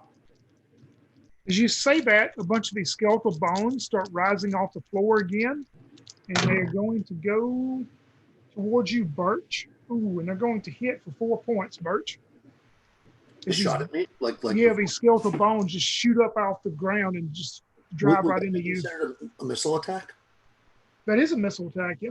Then I'm going to use my. Yep, you get a save, don't you? Yeah. So would you like? Well, I guess it's just a regular missile attack. It's not a magic. Yeah, it's not magical, no. Okay. Not really. Not per se. Yeah, I rolled a 5 anyways. It wouldn't matter. So, all right, I get hit. How much damage? I'm sorry. God, what did I remember what I said now? Was it 4? I believe 4. Okay, 4. Okay. Okay, perfect. I don't die, which is good. But I am pretty hurt. So I go, jeez. Yep, they pierce into you pretty much like they did earlier with Leonard. None of the rest of them on the ground. They all are staying there. Nothing else happens with the bones. It is very quiet, eerily quiet, and the cold that was in this room seems to kind of be dissipating as you feel the humidity, and you start smelling, two of you start smelling that scent again. Roses. Roses. I don't know if that's good or bad, but we have the halberd, and we can pick up that silver on the way out. But we should probably leave this wretched place. Oh, I am 100% in agreement. Indeed. No more tombs for me. Yeah. Yeah, I think we'll get back out if we can. Yep, you're going to head back the way you come. You'll stop and pick up the 2 urns of silver there. You don't want to stop any other rooms on the way out? Let's do that first. Actually, that's kind of a dead end, right? I'm tempted. I would explore more rooms, but I'm pretty hurt. So I could bind my wounds, but then we have to wait 10 minutes. I don't know if we're going to get rushed by monsters. We wait. What do you guys think? I think we've got the halberd. I think we got what we came for. Okay, and we can always come back. Right. Yeah. If we want to just loot the tomb. Because, I mean, Birch isn't really a looter. So it's a little Kellyanna meta. would want to leave. Yeah, she wants to leave. Yeah, okay. Yeah, so we get the silver and we get the halberd and we get that kind of dog. And carry your copper holy symbols you found. Yep. You make your way back out without any delay. You go back. All the torches that were lit in places are still lit. The coldness that seemed to be here, like I say, is dissipating in every room. It's more of a kind of a humid, sticky feeling as you're leaving out. You make your way back out to ground level without any issues then. It is dark. Remember, it is dark and night by now, of course. Yeah. I think we got to set up camp and wait here. But I definitely need to bind my wounds before I do anything. So, okay, we can wait. Yeah. You were kind enough to wait when we had to bind, so. All right, so that's 2. All right, that's fine. I'm not too bad. I have 70 points. So, okay. I think we got to set up camp and then just wait it out and then ride back. But the halberd does not feel evil to me. No, it does not. I think the man was just evil. So who knows what happened to him? It's probably a sad story. But had a good news that you get to use that halberd now. Yeah, just note down, Birch, it's +1 halberd for right now. It may have some other properties later, but for right now, you didn't get the tingle off of it. It'll be a +1 to hit and damage. All right, that's perfect. I guess I'll keep it for now because I'm not going to throw something away, but I'll stop using my spear, then I'll use that instead. You bind your wounds. You are going to set up camp for the rest of the night. So you want to do, how you want to do watches? Birch, Kellyanna, Leonard, or something different? Yeah, I'll go first if that's okay. I'll go second. That's fine. All right, Birch, roll me a D6. 4. Yeah, you have bound your wounds and you're all resting. You're looking at your little, not little, but your nice new item you found, your halberd and your holy symbol. Nothing happens as you wake up Kellyanna. And Callie, roll me a D6. Okay. 3. A 3, same thing, goes by pretty peaceful. You wake up the hooded Leonard for his time. And Leo, roll me a D6. Before I do, I have a quick question. All right. If I were to use a spell now, would I be able to regain a spell? Yeah, I mean, say if you wanted to use it before you went to sleep and all that, yeah, like when y'all first were setting up camp. If I wanted to use it during my watch, though. No, because I mean, your last watch, so I mean, you're like 2 hours before daylight. All right, that's fine. I rolled a 3. Yeah, nothing happens. Daylight comes. Nothing comes out of the crypt to attack y'all. Um, Everything seems to be a pretty peaceful, normal morning. Hmm. I guess we should note this. If we ever need to, actually, maybe you should make a map to where this place is and sell it to somebody for 50 silver pieces to get back the money you lost. That's not a bad idea. Although there's probably much more than 50 silver pieces in there if we just went back in. But I think for now there are trolls and hags to be dealt with. Agreed. I'm gonna need a dare sort of rest though, I think. Oh yeah, I have 6. I'm still down some hit points. All right, y'all make your way back to the little village. Do you go by and see Ted Fu or not? Well, he wanted to see the halberd, didn't he? Yeah, but I might go rest first. We can see him on our way out. Yeah, you go and rest. To get back to strength. Then you'll go see Ted Fu. Well, I tell you what, everybody roll a d6 for me, see if you found any herbs that he could have used on your way back. It's 3. This dice rolls 4. 3s. Well, Kellyanna, you had a 1 out of 3 chance out of that, so you were the only one to find anything since you're the druid, huh? Makes sense. You go see Ted Fu. He looks at the halberd and says, "Oh, I just can't believe you found it. I hope it brings better luck to you. I hope you don't go crazy and kill your family and friends." yes, let's hope not. That would be a tragedy.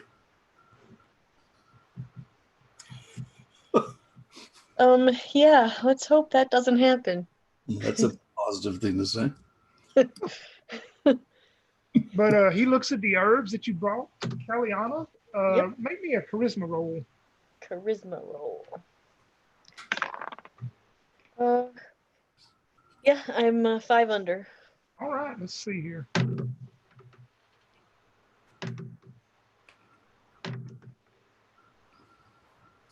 He is going to give you 30 silver pieces for all the bag of stuff that you brought him, to Kellyanna.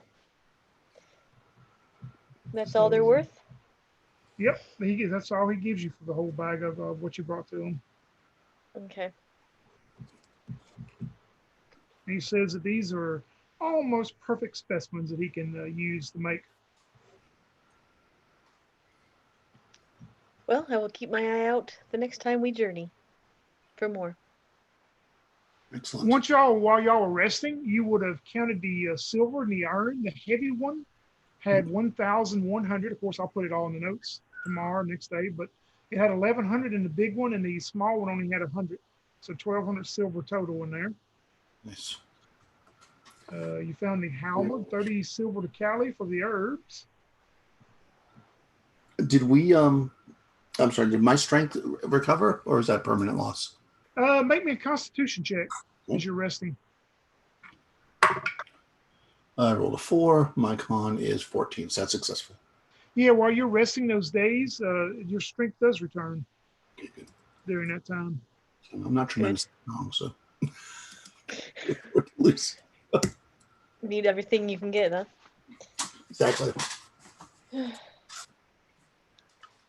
You get that done. Hello. Leonard, do you want to do something?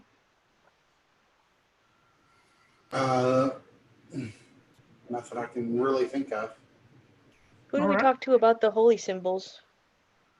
Oh You yeah, I could, forgot about that. Yeah. you could probably go and see. Well, you know what? If you catch the man at the well, he may could answer part of them. If you catch the guy at the well that sold the holy water, let me pull up something Holy water here. guy. Yeah. And you do catch him there. He sees you and he goes, "Well, did you come back to buy some more?" Actually, it was so potent that I still have some remaining. Oh, perfect, perfect. You use it though. Use it on those bad ones. Oh yeah, I will. We came across some holy symbols. Do you recognize these gods? And I'll start with you, Birch. He takes a look at it and he goes, "Oh, these are some old gods. I don't know where you found these, but I don't know. If you don't hang on to them, I don't think they'll bring much money now since they're made out of copper. But I think I can tell you the one with the flame on it. Mm-hmm. And I'm sending you a message, Daniel, so you can make a note on it if you want to. And I It's will Helios.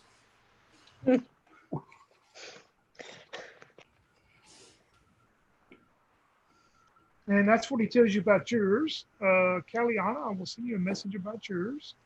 Okay.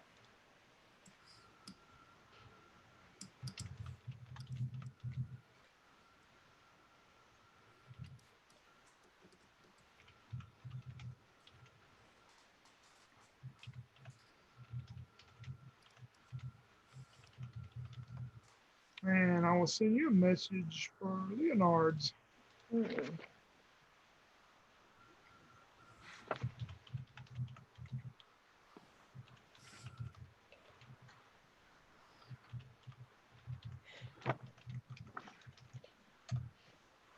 And that's what he will tell you about the different symbols that y'all present to him to inspect. Excellent. Thank you.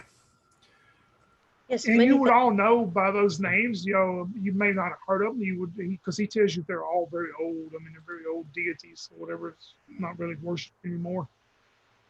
The old gods. Still pretty. Oh yes. Well, you never know when, as they say, what was once old is then new. I guess I understand why my guy didn't react. Why that guy didn't react when I threatened him with my peacock symbol. We probably, we probably could find some hipsters that might be into these gods. 'Cause, they generally are into the old stuff. We could. Tell them it has healing properties. Well, I wouldn't want to lie. Oh, Lying, turns off balance. And you all three would know if you do try to sell them somewhere, with somebody would, you would think the maximum you could get for them at their value is about 10 silver. Oh yeah, that's not worth very much. Well, my other one's worth way more. Well, my other one is the god of is this one's I guess a dem. I tell them because I'm not keeping a secret. Mine's the demigod of flames. So I guess demigods aren't worth as much. Yeah. Mine's a goddess of women. oh, Well, mine is a goddess of order. oh, nice. Yeah. So Maybe we should start like an old religion. Well, let's kill the trolls first. yeah, hags and trolls, and then we can start a religion. The hag may like this holy symbol. Is there anybody? I'm going to ask this guy. Maybe he knows. I'm going to give him a gold piece too for helping us. Around that has any kind of lore, like that we can find out about things like hags, like like if you throw a bucket of water on them or whatever. He tells you that that's all superstition. That the main thing to watch out for with hags that he's always heard is that they can change their appearance. They can go from a very beautiful looking person to just an ugly crone who would make you stand there in fear as they rip you apart. Yes. That sounds frightening. How about trolls? Well, I hear they're hard to kill. You gotta burn them or throw. I don't know if that water would work, but maybe you can get you a vial of acid. I could sell you one, but I mean they're kind of expensive. Hey, Tony, Yep. this medallion of the Elf Maiden, like, is that just jewelry decoration, or is there like if I talk to someone, can I get like some kind of lore or something from it? That's something we can do out of a game. I mean, I'd have to look back at my notes and see exactly what I wrote about it. But I mean, you may could find out some more about it. Yeah. Okay. How much does he want for the acid? Well, I can give you this vial of acid. Oh, I'm probably thinking about 5 gold. 5 gold. Well, yeah, I mean, That it's sounds like powerful. Oh no, that sounds like a great deal to me. I'll take it. All right. He sells it to you. Spend that money. Yeah, well, yeah, I mean, I have no use for money, so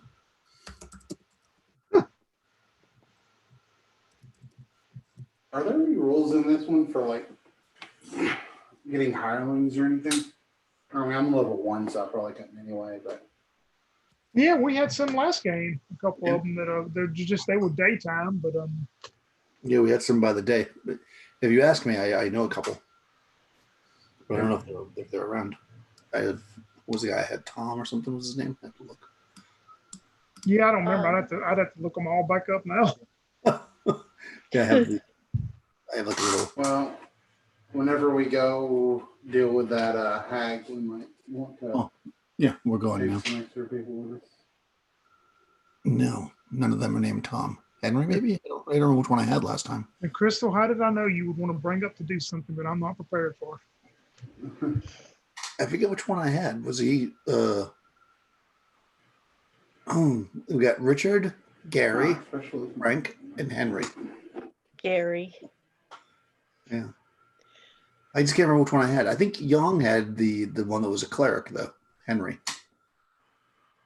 The rest of them were just 0 level. All right, Crystal, you want to hire a meat shield to go with you? yeah.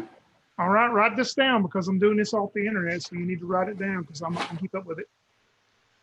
1 second. So you'll have it. First, roll me a charisma check first. Okay. I rolled. Oh, I don't know if that's gonna be good or bad. I rolled a 10 and my charisma is a 7. So you missed, okay. You find a young guy, pretty strapping young guy. He tells you he will go with you for 8 silver pieces for 1 day. Oh. That's it? Yep, if you want him to hire him. Does he have any weapons or anything like that? Yep, I'm fixing to tell you. His name is John. Okay. He has got 4 HP. He is armed with a dagger. He also has 6 torches with him. And his background that you probably won't know unless he tells you later is he's actually a criminal on the run from another village. I'm just gonna put that down here just in case. And his REC will be 9, of course. He doesn't have any kind of armor. But yeah, he'll go with you for 8 silver into the marsh. Well, that's like days away, right? Yeah. Yeah, so I mean, it's 8 silver pieces a day, yeah, if you want to hire him. And it's how far away from the hag village? Marsh is about 4 days. So I mean, if you 4-day travel, that's 32, depending how many days you spend there, and then on your way back. Okay. So you're looking at a minimum of 64 silver Okay. for just travel. It's like 7 gold, right? Basically. Yep, depending on how much time you spend there. Yeah. Yep. Okay. I'll tell him that I'll give him 7 gold now, and like when we get back, I will pay him whatever else I owe him. Yeah, and he takes the money you give him and goes and says he'll be right back. So he takes it, gives it to somebody, and then he comes back. Okay. Well, let me see. Let me look at armor and stuff and see. Oh no, I'm not gonna buy him anything. Well, you're probably gonna have to get him a horse. Yeah, you can rent a horse if you want to for him. Okay. Unless you're gonna make him run next to us. So this $10. Oh, no, let's see. Just doesn't feel worth it. All right. Yeah.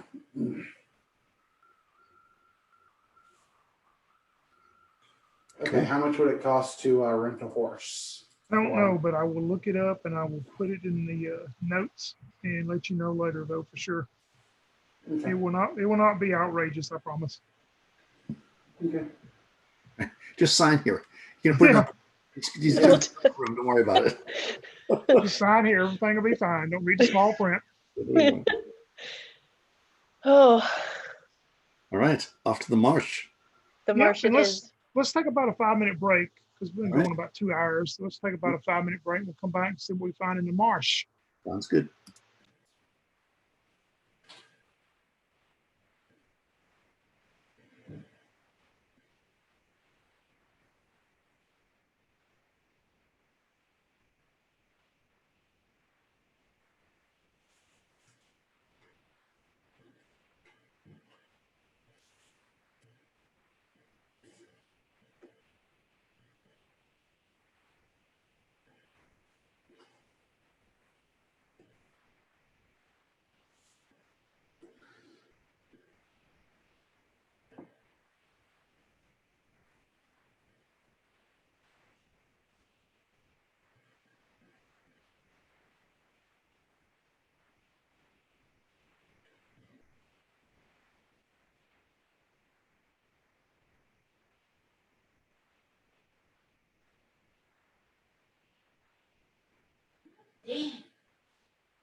All right, I'm back.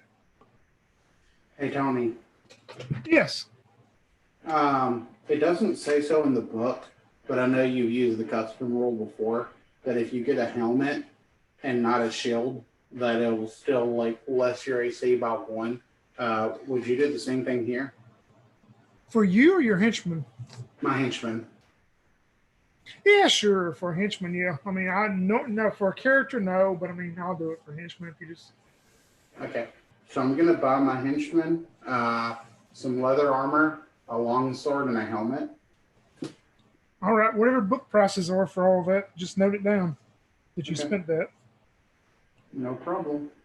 You can find those things around in on the villages that are close. Yeah. I figured I just got 40 gold, so I might as well, give him a better chance to survive. Maybe one day he'll become a level 1 character. So his AC will be what? 7. All right. Yeah, I mean, he may stay with you. I mean, I don't know. Most of the people you find around here are just day hires. They just, they go out and then they don't actually stay with you forever. Yeah, I mean, at the end of the adventure, if he's still alive and everything, I'll take the stuff back. Because, I have it written down here that I have stuff stored in the inn. So that was the thing we did last time, I think. We were allowed to store stuff. Yeah, in the y'all do vault. have small stuff stored there. Like, I don't know, we'll figure out later if you're going to be able to store like weapons and stuff there. I mean, they charge you, of course, but for stuff like that, I imagine. We'll figure it out though during downtime. Okay. Birch is back too. Yep, I think we're all back. Yep. Yep. All right, you start out the journey to the Dark Day Marsh. The first day goes by very well. The second day goes by well. The third day, you're traveling along the road. You meet what you appear to be probably some type of oh man, my mind's not working. It's some of the Baron's men, kind of like an outguard or something that you meet on the road that you recognize the flag bearer and all that, and they're coming your way. Oh, excellent. I will, when they get close enough, I will call out to them. And I'll say, good soldiers of the barony, we have heard that there are trouble in the marsh, trolls and hags invading the villages. We've come to lend our hand. When you say that, the what you would think probably the officer up front puts his hand up like he's fixing to address and answer you, and a couple of the guys in the back just break out, almost falling off their horses, laughing and going, "Did you hear hags and trolls? Really?" And the guy is quite down back there. He looks at you and he goes, "Hags and trolls in the marsh? Is that what you said?" Oh, that was the rumor that we had heard. Yes, that's what we heard. I heard. Well, it would appear that rumors are just that. There is no uprising from hags and trolls in the marsh that we're aware of. Well, that is very fortunate. Do you know of any other adventures that could be had in this area since we've traveled for 3 days? Any ancient tombs to be raided? Any villagers to be saved? Any princesses to be taken from towers trapped by evil wizards? No offense, Leonard. Why would I be offended? I'm not evil. I know, but you're a wizard. And, typically the attitude is that wizards are evil. Those. Yeah. I mean, you never hear evil druid. It's always evil wizard. That is true. Yeah. Mm. In any case. Yes, a few bad apples give us all a bad name. Yeah, when you address that with him about Birch, the two guys in the back were laughing. One of them goes, There's treasure all through the marsh. You just got to find it. Oh, If there's no hags and trolls in the Dark Day Marsh, where did the rumor come from? Why would somebody say that? Well, why would and this is the guy, the officer up front, be addressing you again. He says, why would somebody say the Baron is actually a werewolf? I mean, why Wait, does anybody say anything they say? the Baron's actually a werewolf? I'll see you believe anything that anybody tells you, evidently. I hadn't heard that. Well, go spread it. Everybody go spread that. The Baron is a werewolf. That's a terrible affliction. Like It is. He cannot be cured from it either. Yes, I've heard. We are moving along. Have a good day. Okay. And you see his procession going past you. Mm-hmm. How does John act while they're around? Do what? I didn't hear you, Crystal. I'm sorry. How does John act while these officers are around? He's very nervous. Very nervous. I would say, I am very sorry, my friends. I guess my inexperience with people has led us down the wrong path. Well, we've traveled this far. I haven't seen the coast ever. So perhaps we should head towards the marshes to see what adventure might await us and perhaps get an audience with the wizards of the coast. Is this the same area where that treasure map is? Nope, Or is totally that- different. Totally different area. I mean, we could just turn around and go for the treasure map. It's up to you. We just traveled 3 days. Yeah, I mean you're about a day's travel from the marsh area right now. How far would it be to get to the treasure map? You'd have to go 3 days back to the Raven area of the Raven, and then it's another 3 days travel from there. So it'd take you a good 6 days, maybe 7. Yeah, that doesn't seem worth it. Let's continue to the marsh. Maybe, there are more rumors to be had or something. Maybe the Baron really is a werewolf. Stranger things have happened. I do have Wolfsbane. So if that is the case, we will fend him off with it. Okay. Yeah, let's go to the coast. To go to the marshes and then towards the coast, see what's out there. Wait, I think. Okay. Well, the marsh is near the coast, right? No, that's what I'm saying. It would take you. You would have to go back to the Raven. Oh, the coast is where the map is. I'm sorry. Yeah, Okay. the Yeah, coast the is treasure. where the map is. Yeah. Oh, that's why I'm sorry. I was mixing the two things together. So the marsh is just marshy? Marshy. But they said it was treasures up there everywhere. Is what those two guys told you, of course. But Yeah. The wisecrackers. What do you think, guys? When we're here, let's go spend a day in the marsh and see what we find, and we can always come back. I agree. And, Yeah. and maybe those guys were lying. Yeah, that's what I'm thinking. Yeah, now I don't know who to trust. Well, I don't think they were lying about no hags. Because that seemed like an officer. Okay. I will follow you guys. All right. all right, y'all continue to the marsh. You camp out another night. Nothing happens. On day 4, you wake up there on the edge of the marsh. You're going to make your way into the marsh evidently and look around. Yeah. Let's ride half a day into the marsh, turn around and come back out, and if we don't find anything. Right? Seems legit. Seems legit. Yeah, I mean, we can at least look for a random cave or something like that. Yeah. All right, you go into the marsh. Leonard, roll me a d6. 2. A2. Let me see here. Pick me a number between 1 and 104. Okay.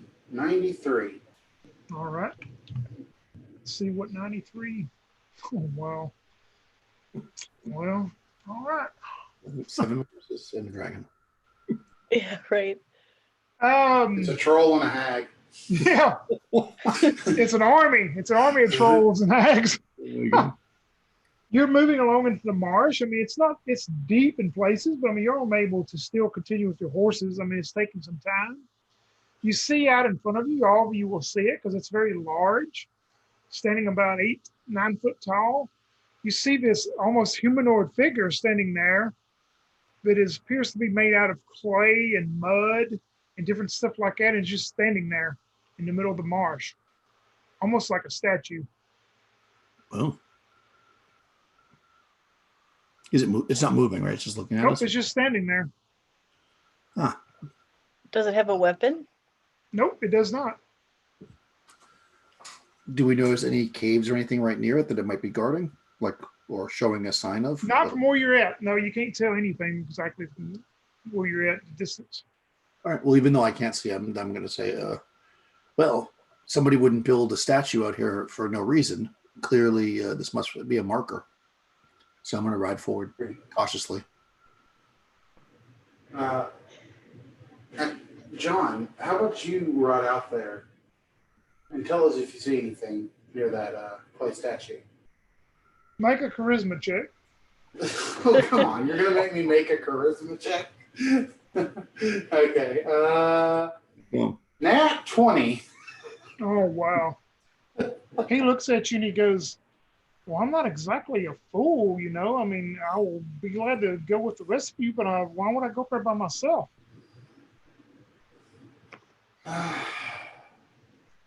Good help is so hard to come by. Very well. Come on, John. All right. You all go and approach this. When you get closer, it appears, like I said, to be made out of mud and clay and stuff. It's not stone once you get up closer to it.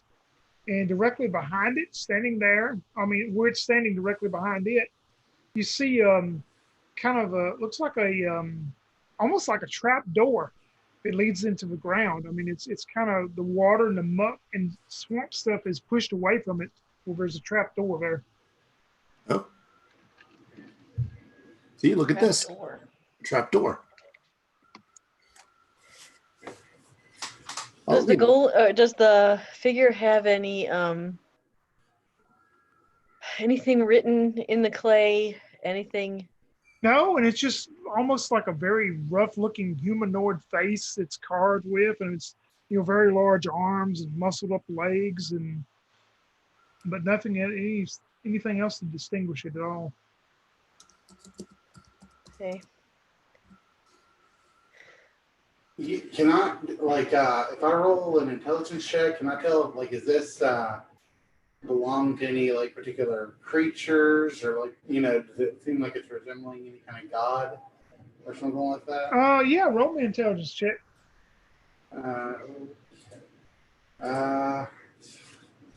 19. Yeah, you're just not for sure at all. You've never seen nothing quite like this. Mm. I'm going to lash up my horse and walk over to the trap door. All right, you're going to walk over to behind the deal, behind the statue deal. Yep, you can do that. I mean, this is interesting to me, but I'm more curious about the trap door. Yep, you can do that. Does it look like it's been freshly cleared away, or just that? No, it's just appears maybe there's something keeping the water and the mud and muck from flowing into here. Yeah. Like construction-wise, or it feels like magical or something? You would think it's probably more than just natural, but it's not all natural. Huh. All right. Well, I'm going to put my ear down to it and listen. Yeah, nothing. You don't hear anything beyond hearing and listening to it. All right. Well, there's a trap door. I guess we got to investigate it, right? Fire up that lantern, please. Got to. And Leonardo will fire up his lantern. All right. Once we're all set to go in, I'll pull the trap door open. Or try As soon to. as you pull the trap door, everybody roll initiative, of course. Birch. Yay. That's going. Do I roll? Do I roll for John, or does he just No, go he'll go. around? He can go on your turn. Okay. She got 6. 6 for Birch. Callie. 5. 5 for Callie. And Leonard, you and your buddy. 8. An 8. All right. You two can lead us out. As you see, as soon as Birch reaches and pulls the trap door, this thing starts turning, this large clay and mud golem, as it turns towards y'all and is fixing to swing into all of you. But Leo, you and your bud are up first. Leo will back off from this goblin, and he will sling a Goblin? No, stone no, at no, it. no, no, no, not a I goblin. mean, not Golem. goblin. Golem. Yeah. It was a I've goblin. been yawning, okay? It's So the obviously, king of goblins. 9-foot holy goblin. shit. As soon as I go to actually attack, I roll a 3. Oh no. Yeah. What And about- I'm going to say that John, he's been paid to protect me. So I think he's going to take that job literally, and he's just going to like back up with me, pull out his sword, and just like have it in both hands. If the All clay right. golem gets near me, he'll swing at it, but otherwise he's not gonna risk his life. All right, perfect. Birch, you're up to you. Yeah, if I see this thing moving, I'm gonna slice out with the halberd because clearly it's some kind of Sounds good. monster. 13, 14 will give armor class You need to hit armor class 7. 5, so that hits it. All right. Okay. Oh, halberd does D10. 5 plus 1, 6 plus 1 is 7. 7 damage, okay.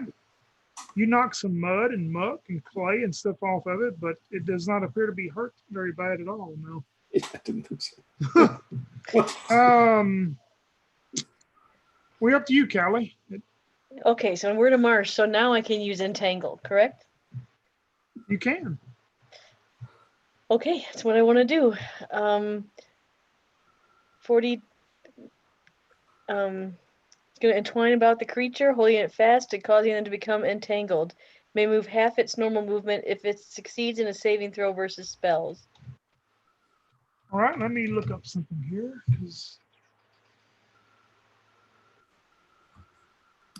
All right, you're going to cast Entangle as you're moving all these weeds and stuff up, twisting and turning and entwining around it, correct? That's right. All right. And then I'm You going to do suggest that? that we get the hell out.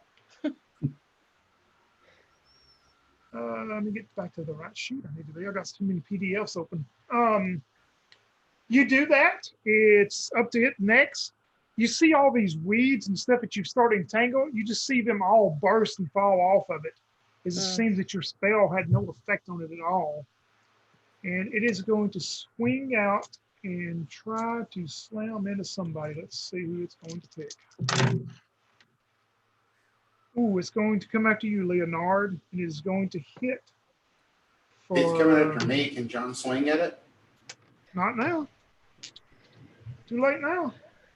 John was preparing. Yeah. You'll take 5 points of damage as it slams into you Oh, if he's Leo's fist. dead. Oh, no, he's not dead. I mean, what does that put you at? -1. -1, you will be. You're just down. Well, right now you're down. Okay. On your turn, well, it's up to you next. As it slams into you, Leo, make a save, death saving throw. Nat 1. Unfortunately, Leo is not with us anymore as this thing smashes into him, man. If you failed to save. What about your henchman? Wait, seeing what's this? what's the death save? It's poison or death, right? I gotta get. I'm Yeah. supposed to get on. No, I go over. Yeah. Okay. You Sorry. gotta get over. Yep. So yeah, Leo's dead. What about your henchman as he sees this thing smash Leo into the swamp? Well, that guy's dead. John's taking off. John's running, okay? Yeah. John's Hey, running. my job's over. Yep. He gave his money to his friends or whatever, so he's running. Birch. I'm gonna be honest, John's not a fool. Yeah, You I cut see into this his thing. thing. Yeah, you see this thing just completely crush Leo into the swamp. Yeah, and especially because it resisted the magic and my magic halberd barely did any damage to it. I'm gonna run to my horse and I'm gonna yell. Of course, I'm gonna say, "Hello, let's head out of here." And I'm gonna try to run. All right. I'm gonna whistle for my horse and do a Legolas up onto its back and get out. Do y'all leave Leo's body with him? Yeah, well, for now, we'll come back for him. But I have a thought that this thing probably is activated because we tried to open the thing, and we'll like do a quick circle around. Yeah, you get back to your horses and you turn. You see this figure turn back around and move. The few feet it did when it attacked Leo. You see it turn back around and take place where it was standing before and not moving. Yeah, yeah. I'm gonna like lay back like 100 yards or something and watch it for a little bit. And if it doesn't, if it still seems to like be hanging out there, I'm gonna slowly approach Leo and take his body. But ready to. Yep, no movement from it at all. All right. Yeah, I think I'm gonna take some of that parchment that Leo has, and I'm gonna make a quick little sketch of kind of where we are, maybe roughly. And I'm gonna say this is something maybe to explore with the larger group. Agreed. Or we were more powerful. Yeah, I mean we could lay back and just shoot arrows at it. That might work. Yeah, you know what? Monk's not easy to just give up like that. Once we get Leo strapped on his horse, I'm going to give you the reins there, Kellyanna. Okay. And from like the a pretty good distance away. Let me look at my longbow distance. From 70 yards away, so just still at short range, but far. I'm going to shoot one arrow at it and just see if it reacts to it. All right, you're going to shoot an arrow into it? Okay, go right ahead. From 70 yards away, hopefully. I'm hoping it can't get me. Okay, that's a 14. It's on class 5 or something as last time. Yeah, the arrow punctures into it. It does not move or make any movement at all. It's still just standing there. Oh. I mean, we could just pepper it with arrows from this distance. How much damage was that? Oh, yeah, I get a little damage. 7. All right. Yeah, you strike into it. I mean, I have sling stones. I'm not allowed to use arrows. Oh, your mom won't let you? It goes against everything my mentor taught me. Oh, I see. I'm going to shoot it again. I mean, what the... I'll fling a sling stone at it. I mean, that's fine. Pissed off and start chasing us at some point, so we just... Right. Yeah, if you want to continue shooting arrows and sling stones into it, you can. Finally, you wear it down. You keep hitting these arrows are sticking out of it, a bunch of them, and sling stones and going into the mud and muck of it. And finally, you see it starting to move. You think maybe it's moving. You're getting worried as it just falls and topples into the marsh face down, not moving. Fortunately for us, there's no bard here to tell this story. Right. It would not be very heroic. Well, winning is not always heroic. But I mean, now that we're here, did John already leave? He flew, didn't he? Well, I can bring in my other character if you don't mind, Tony. No, there's no way to bring. much... There's no way to bring him in the middle of the marsh. Okay. I mean, we're about wrapped up anyway. Yeah, we can come back for this. Although now the thing's defeated, I just wanted to take a quick peek because that's how I like to die at the end of the adventure. All right, you're gonna go back up. I'm just gonna go up to it and make sure that it seems dead. Stay on your horse just in case. Okay. And I'm just gonna go. I'm gonna get next to it, and if it seems like it's actually, I'm gonna chop its head off. Yeah, you can do that, but it takes a little bit, but you can be able to do that. Yeah, It never moves. All right, yeah, I just do that, and I'm like, it could be that this thing might resurrect, because it's laying in the mud. So I'm gonna chop its head off, and then I'm gonna throw its head like really far away. Yeah, you can do that. That feels very savage, but I feel like I'm just trying to cover my ass. And then I'm going to pull open the thing and take a peek. You pull open the trap door, and you see. Save or die.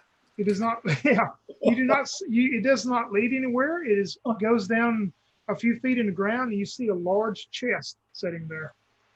Oh, look at that. I say. Does it have like handles on it? Yep. So I can pull it up? Okay. I'll wrap a rope around one of the handles and then I'll just like attach it to my horse and pull it out so we can get into it. All right. You pull it up. It's closed, but you see no type of lock on the outside of it. Okay. I'm gonna like stand back away from it as much as far as a halberd can reach. And I'm just gonna stand back and I'm gonna use the halberd to flip the lid up to make sure no. You flip the lid open and you get that old musty, that old nasty, watery smell and stuff, but nothing else happens. Okay. And then I'll just walk up and take a peek. Yep. Yep. Roll me. Both of y'all roll a D100. D100. 37. 80. Nice. Ooh, let me write this down. This is pretty good. Giant bloody fist. What did you have, Nikki? I'm sorry. 80. 80. Oh, wow. Okay. Y'all may retire after this episode. Get a new character. Let's see. Let me pull up one more chart I got here. All right, roll me another D100, both of you. Birch, we'll go with you first. Okay. That time it was a 59. 59. Let me get down to it.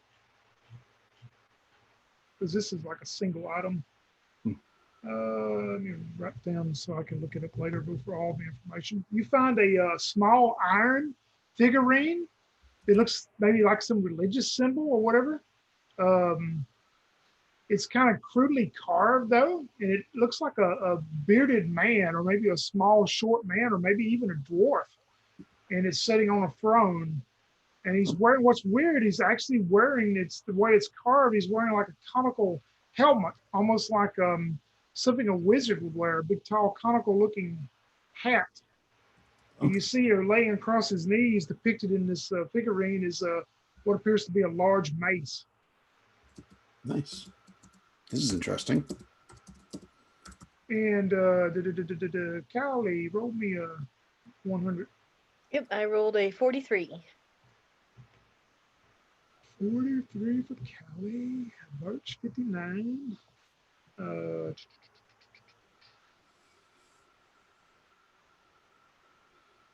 You find a small bag. When you open it up, there's 3 gold-looking coins in there, and a square button that is made out of wood, carved out of wood. It's square and it's painted, still painted with yellow. And you find a small red and black stone that looks like a river stone, maybe a large river stone, but it's like carved and kind of looks like almost like a snake coiled up in a way. And when you touch the stone, it's very cool to your touch, to your hand. Cool to the touch. All right. So The chest is pretty heavy, though, with all the gold and silver coins that are in it. Okay. luckily, we have an extra horse. Yep. And do you pick up Leonard's body, I guess? Well, I mean, can the horse carry Leonard's body and the gold? Yeah, what the heck? If we divide it between... I ain't going to be that worried about encumbrance to get back. I mean... Yeah. Well, otherwise I was going to bury him there, since we have a hole already. I mean, you know. But yeah, you can definitely, for that, go your way back. Yeah, and we'll go slow. I mean, we'll fill all the things, and yeah. I mean, if we can get the gold coins and put them in our saddlebags and pouches and stuff, that's probably easier than carrying the chest itself, right? But we could probably drag the chest. Yeah, I mean, you can figure a way to bring it back. All right, yeah, we maybe run into the Baron's man and they say, "We told you there was treasure out there." Right, we'll have to give that guy a tip. Yeah, we're gonna buy that guy a beer when we see him next time. Right. But yeah, y'all make your way back. You know, it's the 4-day journey. You do not run into John, who skedaddled out of town anywhere. You make your way back to the Raven, and this will wrap up this session. Is Callie, how is this session going to end for you as you make your way back to the Raven, knowing what all's happened? Well, it's not her first time to see death, but it's the first time to see somebody pretty much splattered by a golem. So she's pretty shaken up, and she's going to add a little something to her peppermint tea to take the edge off, whatever the Roadhouse equivalent of whiskey would be. All right. And yeah, she's just going to be kind of playing with the little red and black stone and trying to figure out who to take it to figure out if it's anything special. And that's how she'll end her night in the Raspy Raven Roadhouse. All right. Perfect. And what about Birch? So Birch realizes that no matter what happens in life, it seems to always lead to where it was supposed to lead to. So even though there were no hags and trolls, treasure was found. The halberd is now free from the grasp of that evil spirit, and yeah, she's pretty happy with the way life is going now. All right. Perfect. Crystal, two thoughts. Any last words for Leonard? And if you got your new character up, we can have him sitting in the Raven. We can end it that way if you like. Sure. Any last thoughts for Leonard? I would say Leonard's last thought right before this golem splat him was, well, John was a waste of money. And then,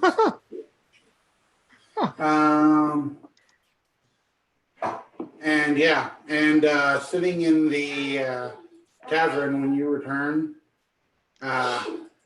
probably kind of sitting by himself because no one else really wants to sit with him, is this rather large, super ugly looking question mark human, though he's actually a half orc. And his name is Bars. All right. And, We will end session 3 of the Raspy Raven Roadhouse on the note of this new character setting there is Birch and Kellyanna. And maybe our thief will be back next time to join us. And we will start off as they walk in and see this rather large man sitting there. And I will end this session.